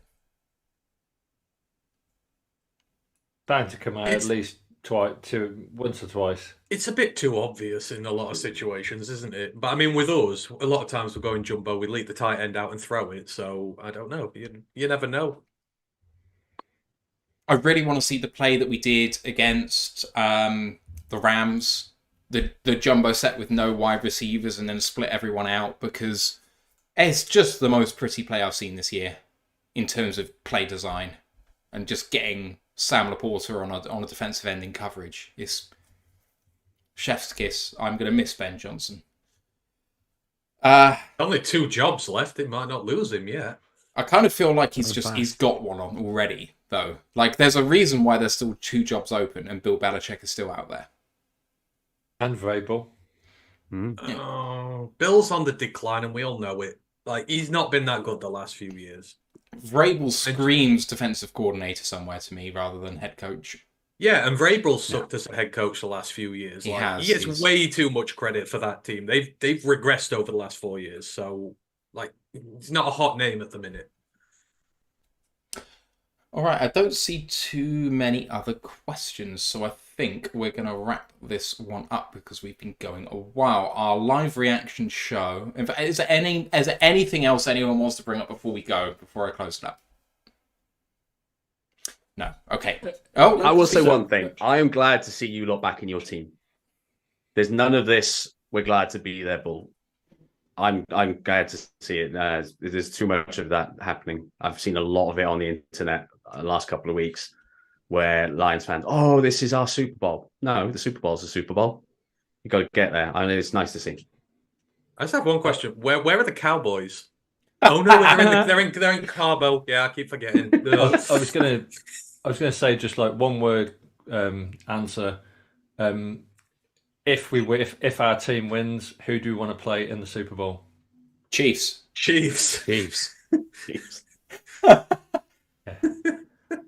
Just so weird. They got Pat Mahomes. Yeah. Well, see, it's weird in a way. You kind of you don't want to play the Chiefs because if you beat them first game of the season, then losing the Super Bowl, it's bad. But like the Ravens, I don't want to get blown out by them again. I just don't.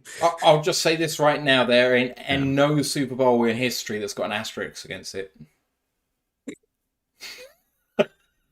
Well, I just feel that Lamar has got a bad game in him. I don't doubt the Ravens' defense, but I think Lamar's got a bad game in him. See, you want the Chiefs lines because you want like Eminem and Taylor Swift to have a battle between them, like Yeah, just screw Usher. Like, get rid of Usher. Just get rid of Usher.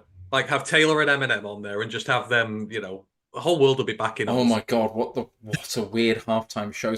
Not screw Usher. Have all 3 of them. Just have Usher bring them on as guests. What a show! As long as Jason Kelsey's at the front, shirt off, chugging beers, like a hero. Might be the moment of the playoffs for me. That actually, Kelsey's just great. What Kelsey v Dan in a beer chugging contest? Like, oh, yeah, I'm here for it. After the game's done, we don't want Dan inebriated during the second half of the Super Bowl, but yeah, we do. It would be good content, in fairness. I quite like to see Kelsey versus Brad.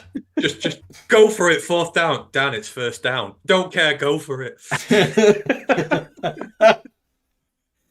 I mean, Vrabel's not doing anything at the moment. Having him in that mix as well would be great. Vrabel versus Kelsey. I want to see it. I was going to say, I couldn't quite think where Vrabel came into the halftime show. Yeah, it's Taylor Swift, Eminem, and Vrabel. I mean, everyone can see that, right? Oh dear. Oh, one for the ages. I feel like that's a good point to finish off on there. I think that's a big idea. Let's do it there. Right, live reaction show this Sunday, 6:20 p.m. Eastern Time, 11:20 p.m. UK time. Me and Ash on the call. If you guys are watching it live, want to come on at half time and give some thoughts, or be on it the whole thing, whatever you want to do, but would love to, for such a historic game, have you guys come on and give some thoughts. Review show, as always, is going to be Monday evening for the San Francisco game. Win or lose, we'll be celebrating in one way or another, which is the only thing, Nick, I will say about that in terms of being We happy to might be be there. hammered if we might be hammered if we win, but I will still be drunk. I'm working, but I'm working from home, and they'll have no idea. I'll be D&D all day. in fact, one thing I really quickly want to ask before we get out of it: what red are you on, Tom? Because like I figure you like a Malbec guy. Is it Malbec or? So honestly, this was not planned. It was actually a Californian Zinfandel. So it was almost like I'm drinking the blood of the Californians. Good lord, man. Couldn't Was that be a more £3 a perfect. bottle? Hey, have some respect. 4.5. Oh, God. Right. College Football Podcast talked about the Shrine Bowl this week. Go and check it out. Senior Bowl next week. All-Star Circuit is really hotting up. Draft is in Detroit. I know that we're in this right now. If you don't listen to it now, go and listen to it later on because it's some really cracking stuff. Find us on Rural Lions UK on YouTube, Twitch, Facebook, Instagram, Twitter, and TikTok. And the group for worldwide fans is Detroit Lions fans UK One Pride Worldwide. Lots of really good stuff from there, from the guys going to the games, UK-based or otherwise. Some really good content on that. Website's rotlut.com. The event for the Super Bowl is on there. If you are UK-based, go and check it out, and then I'll send you some news through that. Don't forget to subscribe and rate us 5 stars on your podcast provider and all of that stuff. Would love to boost the show just a little bit more. Tom and Steve, thank you for doing this with me. Nick, it's been a pleasure, mate, to have you on again. Really looking forward to the next time. And good luck on Sunday. I'm not going to say, but not too much, because it's like, come on, let's be adults here. Wish you all the best, and we'll see you hopefully around draft time. Indeed. I hope your hangovers aren't as bad as mine will be. Can't promise anything.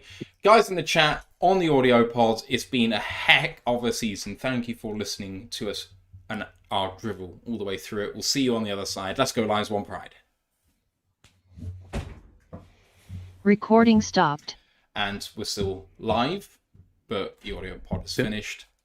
Baltimore Chiefs. Does anyone think the Chiefs can actually win? Absolutely, but I mean, like I said, I'm sure Lamar's got a bad game, and I'm still not convinced by their offense. But you can just see the defense just like strangling Mahomes. Andrews is back this week as well, isn't he? He is. He's trending backwards. To be in. Yeah, like the Chiefs are just the Bills' kryptonite. I think that's just more a fate thing than other. I think this is just going to be the Ravens are a better football team this year.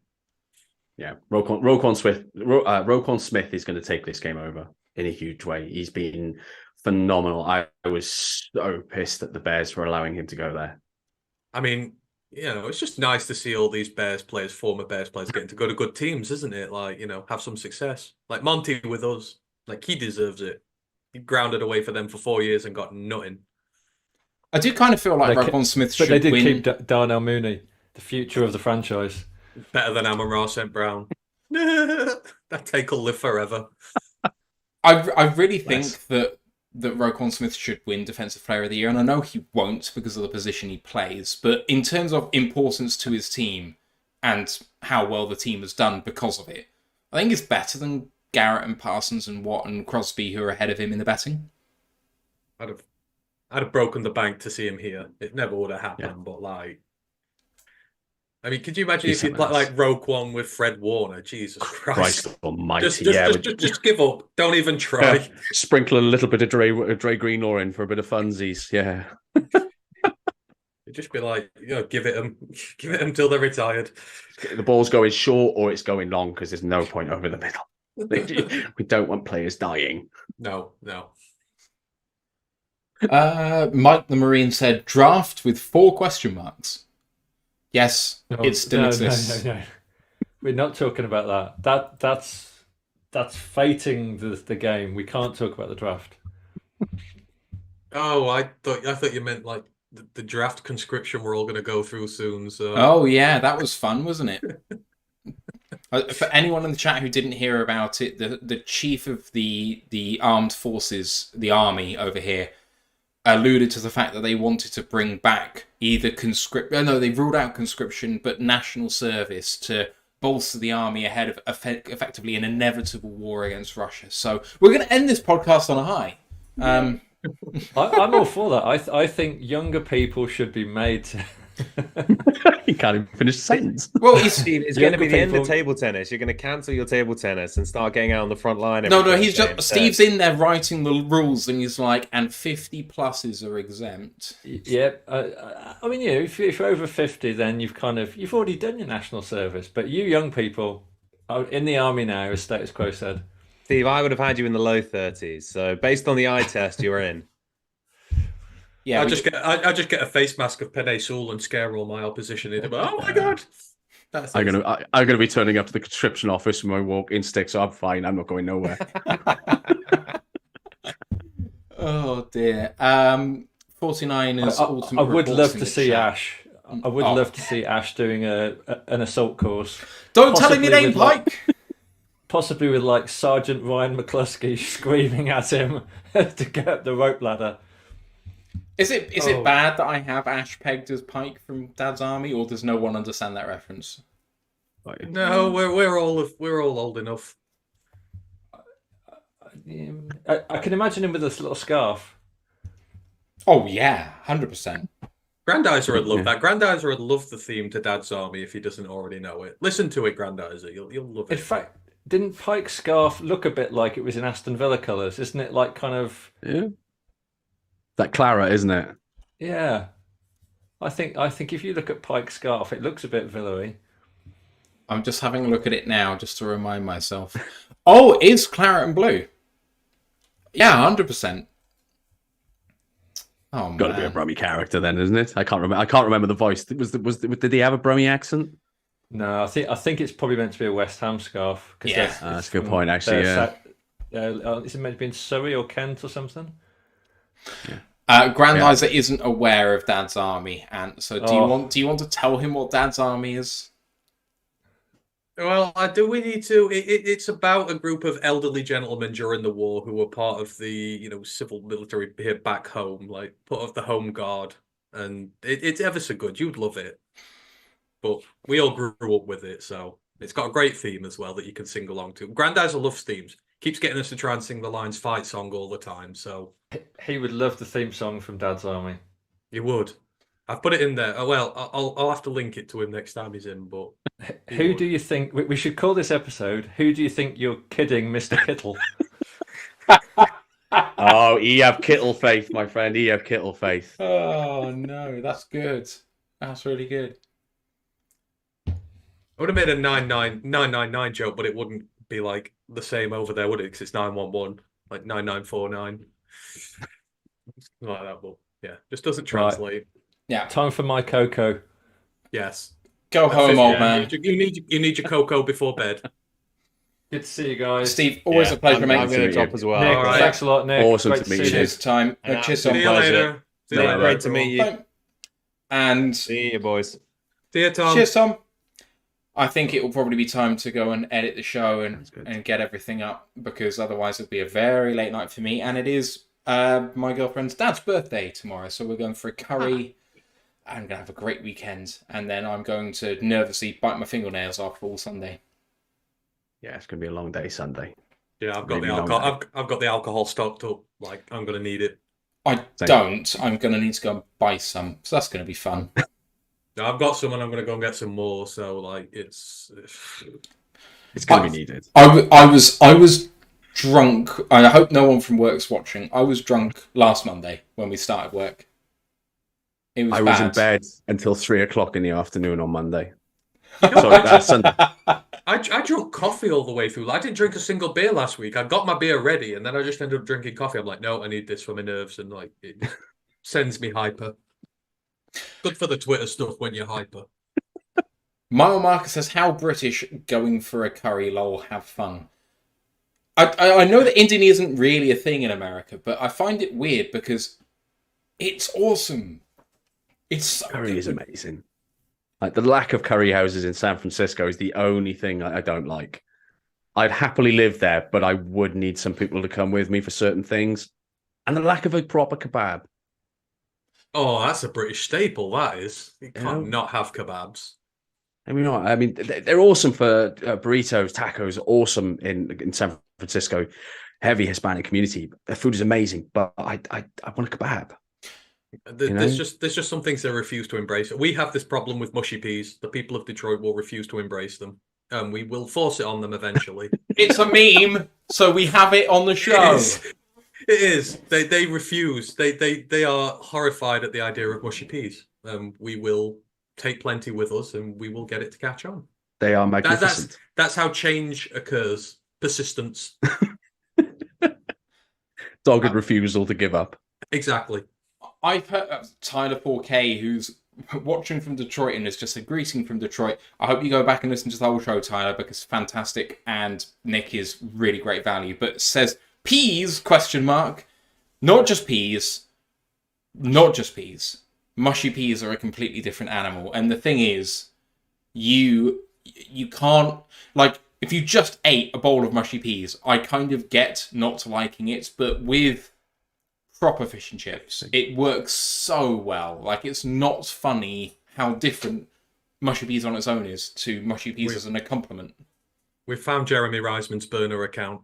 Yes, well, there are many. We're actively rooting them out as we go. Jeremy's the head writer, the leader of Pride of Detroit, which is the number one. Well, it used to be like a fan-run blog, which has become a beat writer site. It's evolved over the years, but it's huge. Marmax said, mushy cold peas. No, they're not coals. Cannot be coals, because otherwise that is just a soup. And that's you might as well be eating bogies if it's not warm. Oh. And they're salty in the same way as well, in fairness, if you get the wrong brand. Yeah, exactly. Lisa said you should be a Detroit fan, Nick. Kebabs all over the area. No, I need the sunshine. I've got multiple sclerosis. I need that vitamin D. Vitamin D me. I can't be living in the snow. I mean, you say snow, but if you drew Detroit away in September, October, I mean, it's a fantastic city. I don't know if you've ever been. No. I was thinking about going to the draft this year, but a few things happened and it's now out the window. So you could come with us. I've got a lot of Virgin Air miles. I have got like 40,000 points saved up for my next trip. I mean, There you go. it's We'll semi-serious. Like, just come. We'll have a great time. I'm dying to get out to watch the Giants play baseball. It's the one thing I haven't done in San Francisco yet. I've seen the Warriors. I haven't seen the Giants play baseball yet. And it's the number one rated thing to do in San Francisco is go and watch the Giants as well. So. Yeah, there's something about it. I mean, I quite like Test cricket as well. So just sitting there for the day, getting drunk, and watch people hit a small ball with a bat. Yeah, I'm with you. Oh, I'm with you. Not watching this. I'm not watching this series with India. They're going to they're already hammering us. Yeah. It's just such a vast difference. Well, England are basically a home team when it comes to Test England cricket. and Wales. Like, that's Test cricket though, isn't it? It's home teams. You got the home advantage. Like, you very rarely lose. So. But Australia are fine away. India are fine away. South Africa are fine. Okay, no, South Africa are not fine away. They're bad. Who else have we got? New Zealand. New Zealand are great away. England and Wales are just shocking. Which is weird, considering when England and Wales play away, most of the, especially when they go to South Africa, most of the England and Wales teams stay with their parents. Yeah. There's a lot of dual nationalities in cricket, so. Oh, yeah. It's so jarring listening to the press conferences or just little chats with English players, and they're like, we've played well. And I can't do South African, but fuck it. Like, I'm not even going to try. There's only one way I'm going off if I try, and that ain't happening. Yeah, right. Bob Lives 29 says, can't wait what weather's going to be like on Sunday in San Francisco. Sunny, warm, lovely weather. Yeah, 36% humidity, no rain. There's a possibility of some overcast. Can you tell I've been studying this a lot? See, this is where we differ. Snow, -10. I love that sort of stuff. I love cold. That's just too warm for me. That's too warm for me. It's kind of funny. See, that's the weird thing with San Francisco. Because it's not as hot as the rest of California. It has a weird little microclimate. It's chilly. It's not as hot. It is, yeah. Well, it's not So, too bad, then. I went there a year and a half ago with my girlfriend. We did San Francisco, LA, and Vegas, as well as Grand Canyon. And we went over the Golden Gate Bridge. We spent a little bit of time over the other side, and then we came back over. And when we came back over, we stopped on the other side to get some more pictures. And then 30 seconds later, fog came over the river and just covered the bridge. Just the bridge. And I was like, Same. I could see... Said to me. I've never seen anything like it. It just baffled me. I was like, but I can see up to the bridge, and I can see that beyond the bridge is fine. It blew me away. I've never seen weather like it. Did you know that the fog has a name? No. It's called Carl. Carl with a K. Carl the fog. You see, now I'm just getting images to back to British shows again. Carl. Idiot abroad. I believe it has a verified Twitter account. Oh my god! I mean, I'm sure none of you are sad enough to have seen the internet cartoon from 20 years ago called "Llamas with Hats." No, didn't think you would. There's a murderous llama called Carl, and the other one can't believe what Carl gets up to. And now I'm feeling that, but with the mist and fog. Anyway, I've outed myself for being an utter nerd. But I think you kind of have to be, if you're an American football fan in the UK, be a bit of a nerd. Yeah, because we were up late. I mean, let's be honest. I spent a lot of time on Weebles-stuff.com. Oh, but it's basically Weeble stuff. That's the kind of stuff I would expect it to be on. Yeah, yes, and I love that website. 100%. That's what I love about it, though. Like in a few weeks, we can go back to being normal again and sleeping regularly and all that sort of stuff for a while. True. So up until the baseball season starts, and then that will take over. No, we can only make do with one lot of disappointment around here a year usually. So the Lions are good this year, but you can't rely on any of them. Oh, come on, Ant. It's going to be the Tigers' year. No, it really isn't, because they've got a cheap-ass owner who doesn't spend money, which is what the Pistons have. It's the same owner, isn't it? I'd say Giants have got that at the moment. Are they? Yeah, but they've got a competent front office, don't they? Like they've got like no. Farhan must be fired and should have been fired a year ago. The man is an idiot. He's been saved at the moment because they've just brought back Dusty Baker, who's one of our old coaches. He's a special liaison to the front office, which basically means hopefully Farhan's out the door. It sounds very officey. It's the only way I can put an accent on a word that doesn't make me sound Welsh.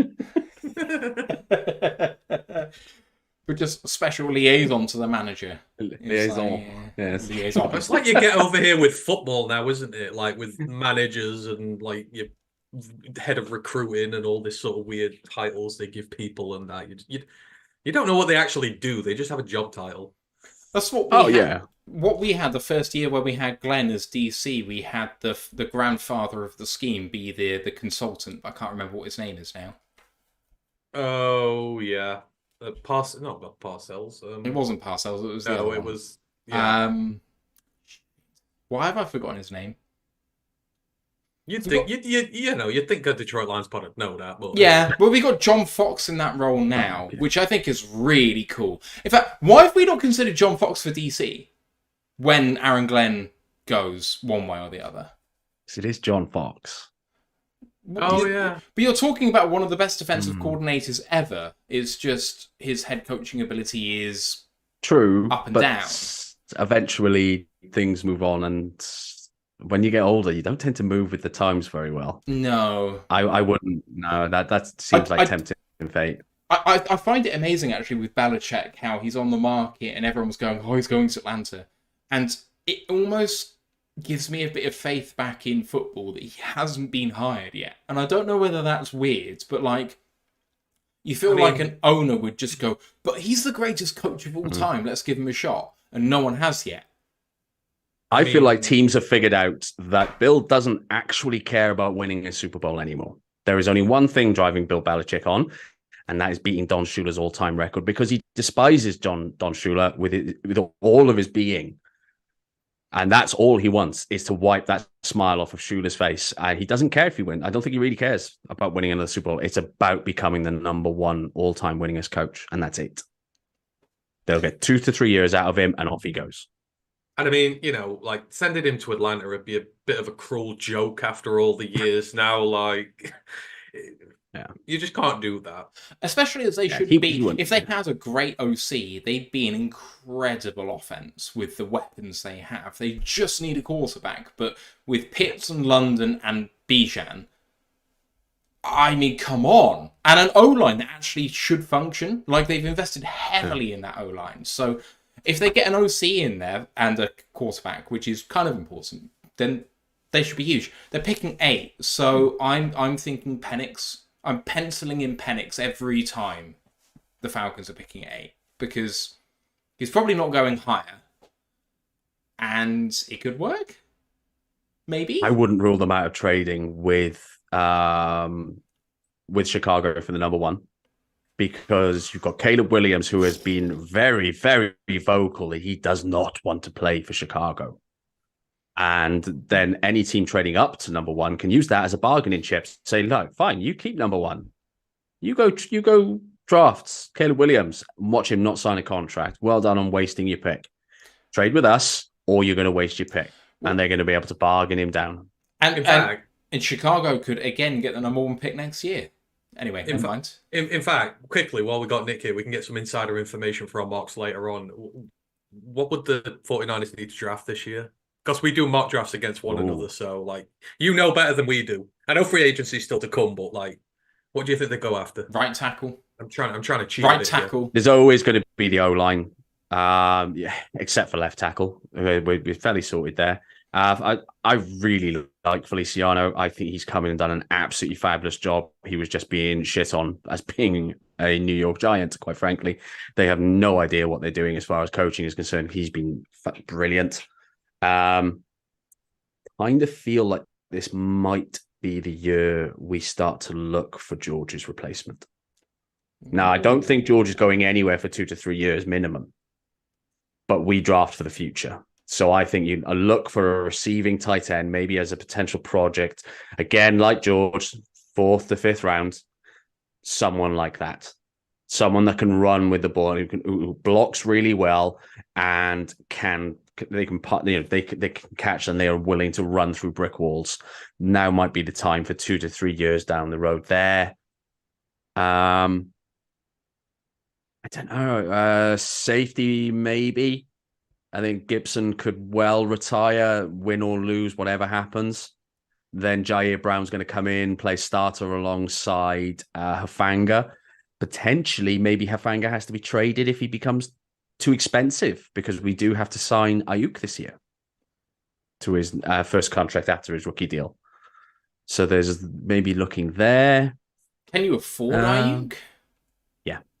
Okay. We got $40 million in space. There we go. Okay. We did a lot of restructuring. Yeah. Well, there's no Iowa tight ends this year, so that rules that out. So True. Let's say Patman says Good to go. fish and chips are obviously important, but the peas can't be that important. You haven't had mushy peas with fish and chips. He says, you guys are definitely nerds, and that's coming from a man who spends lots of his free time reading comic books. Thank you. that's why you love Look us. Look at everything behind me. Of course I'm a nerd. I got little bits of card, which are the joy of my life, on display. All right, to show you how nerdy like I am, this is maybe a third of my draft stuff so far. That's how nerdy like that. There's a lot of paperwork and a lot of notes there. If only it could be digitized and put on the fucking website. Giving away my genius. How much do you do into the international pathway? Oh, I don't have time. Like, I have between college and doing all that and doing all the line stuff, I don't have time for anything else. But I know the pathway's becoming more. Yeah. Take time to look at Lewis Free Summit. So do you do a little bit of rugby, don't you, Ant? Yeah. Oh, I do. We do rugby league up here because obviously we're northern, so we don't do union. But I do league. Northern, that rugby union.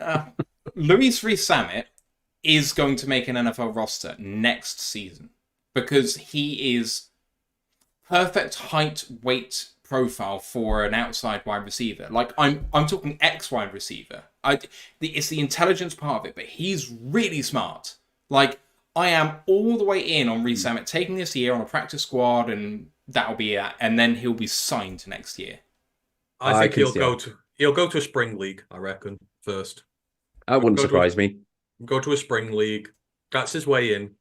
Go there, do your stuff. Hell, even go to the CFL. Like, do that if you want, because that's the league for developing stuff like that, because it's an offense-friendly system. So, but it'll take time. He'll not just get on a roster. Like, it's way too difficult. That is. I know it's not happening. I do think if I was him, I wouldn't be on offense. I would be trying to be a DB, because I do think that he translates better as a DB than he does on offense. I don't know. I could see him as a slot receiver. He's got the balls for it. I mean, he's used to getting hit, so taking those center routes could be a bit of fun. He's also it all depends on how quickly he adapts to maybe catching the ball wrong, in a sense. Yeah. It's so different. Do the 49ers take pathway players? Do they have them? Yeah, we've got Alfredo from Mexico. He's an offensive lineman, and I can't see him going anywhere else, to be honest. I don't think we'll go. I think we'll keep Alfredo. Yeah, I'm so high on Reece Samet, because I was fearing him coming into the Six Nations, because he's just been so good for Wales.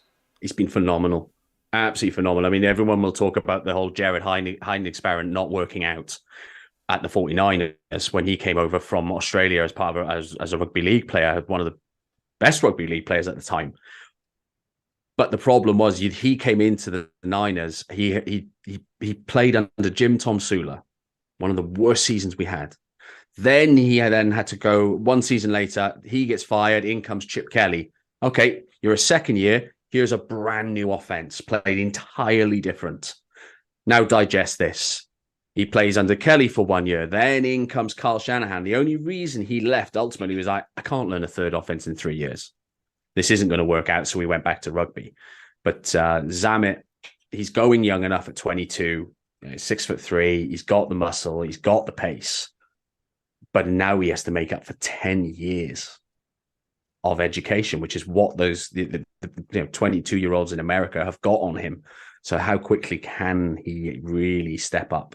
But the number of times that you hear of a story where, and I know they're freak incidents, I realise they're 1 in a million, where people say, and this person started playing in college or high school. So, it definitely happens. So, yeah, Antonio Gates. Yeah. So I was talking about earlier, but Ryan is convinced the Canadian will make a roster this year. Like, he's not played college football at all. He's in a weird situation where he's only played pro football. He's not played college football, and he's going to come into the draft. And obviously, it's different rules up in Canada and that. But he's going to be a very interesting benchmark, because a lot of kids do that. They just forgo high school, they'll go up to the CFL, they'll do their education, whatever. But he's a legitimate prospect, and he's not played one snap of college football. Let's see.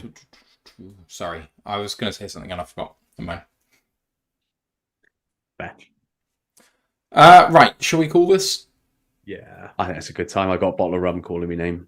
Sounds like a plan. I got nerves. Oh, we're spirit animals here. Rum's my drink. So. Rum's my drink as well. I've been drinking Bayou rum. Ooh.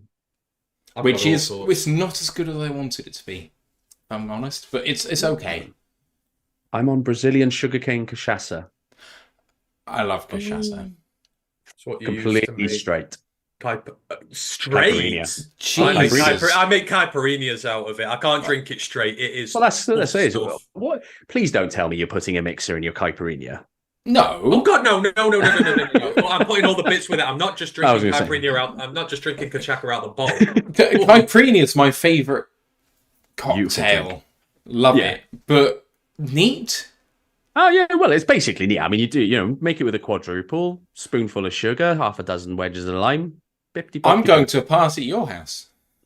I'm about to say I like the sound of this. I do. Oh, that's basically straight, isn't it? So pretty much. Right, guys. Thank you for listening to us ramble on for the last half an hour. We'll see you on Monday.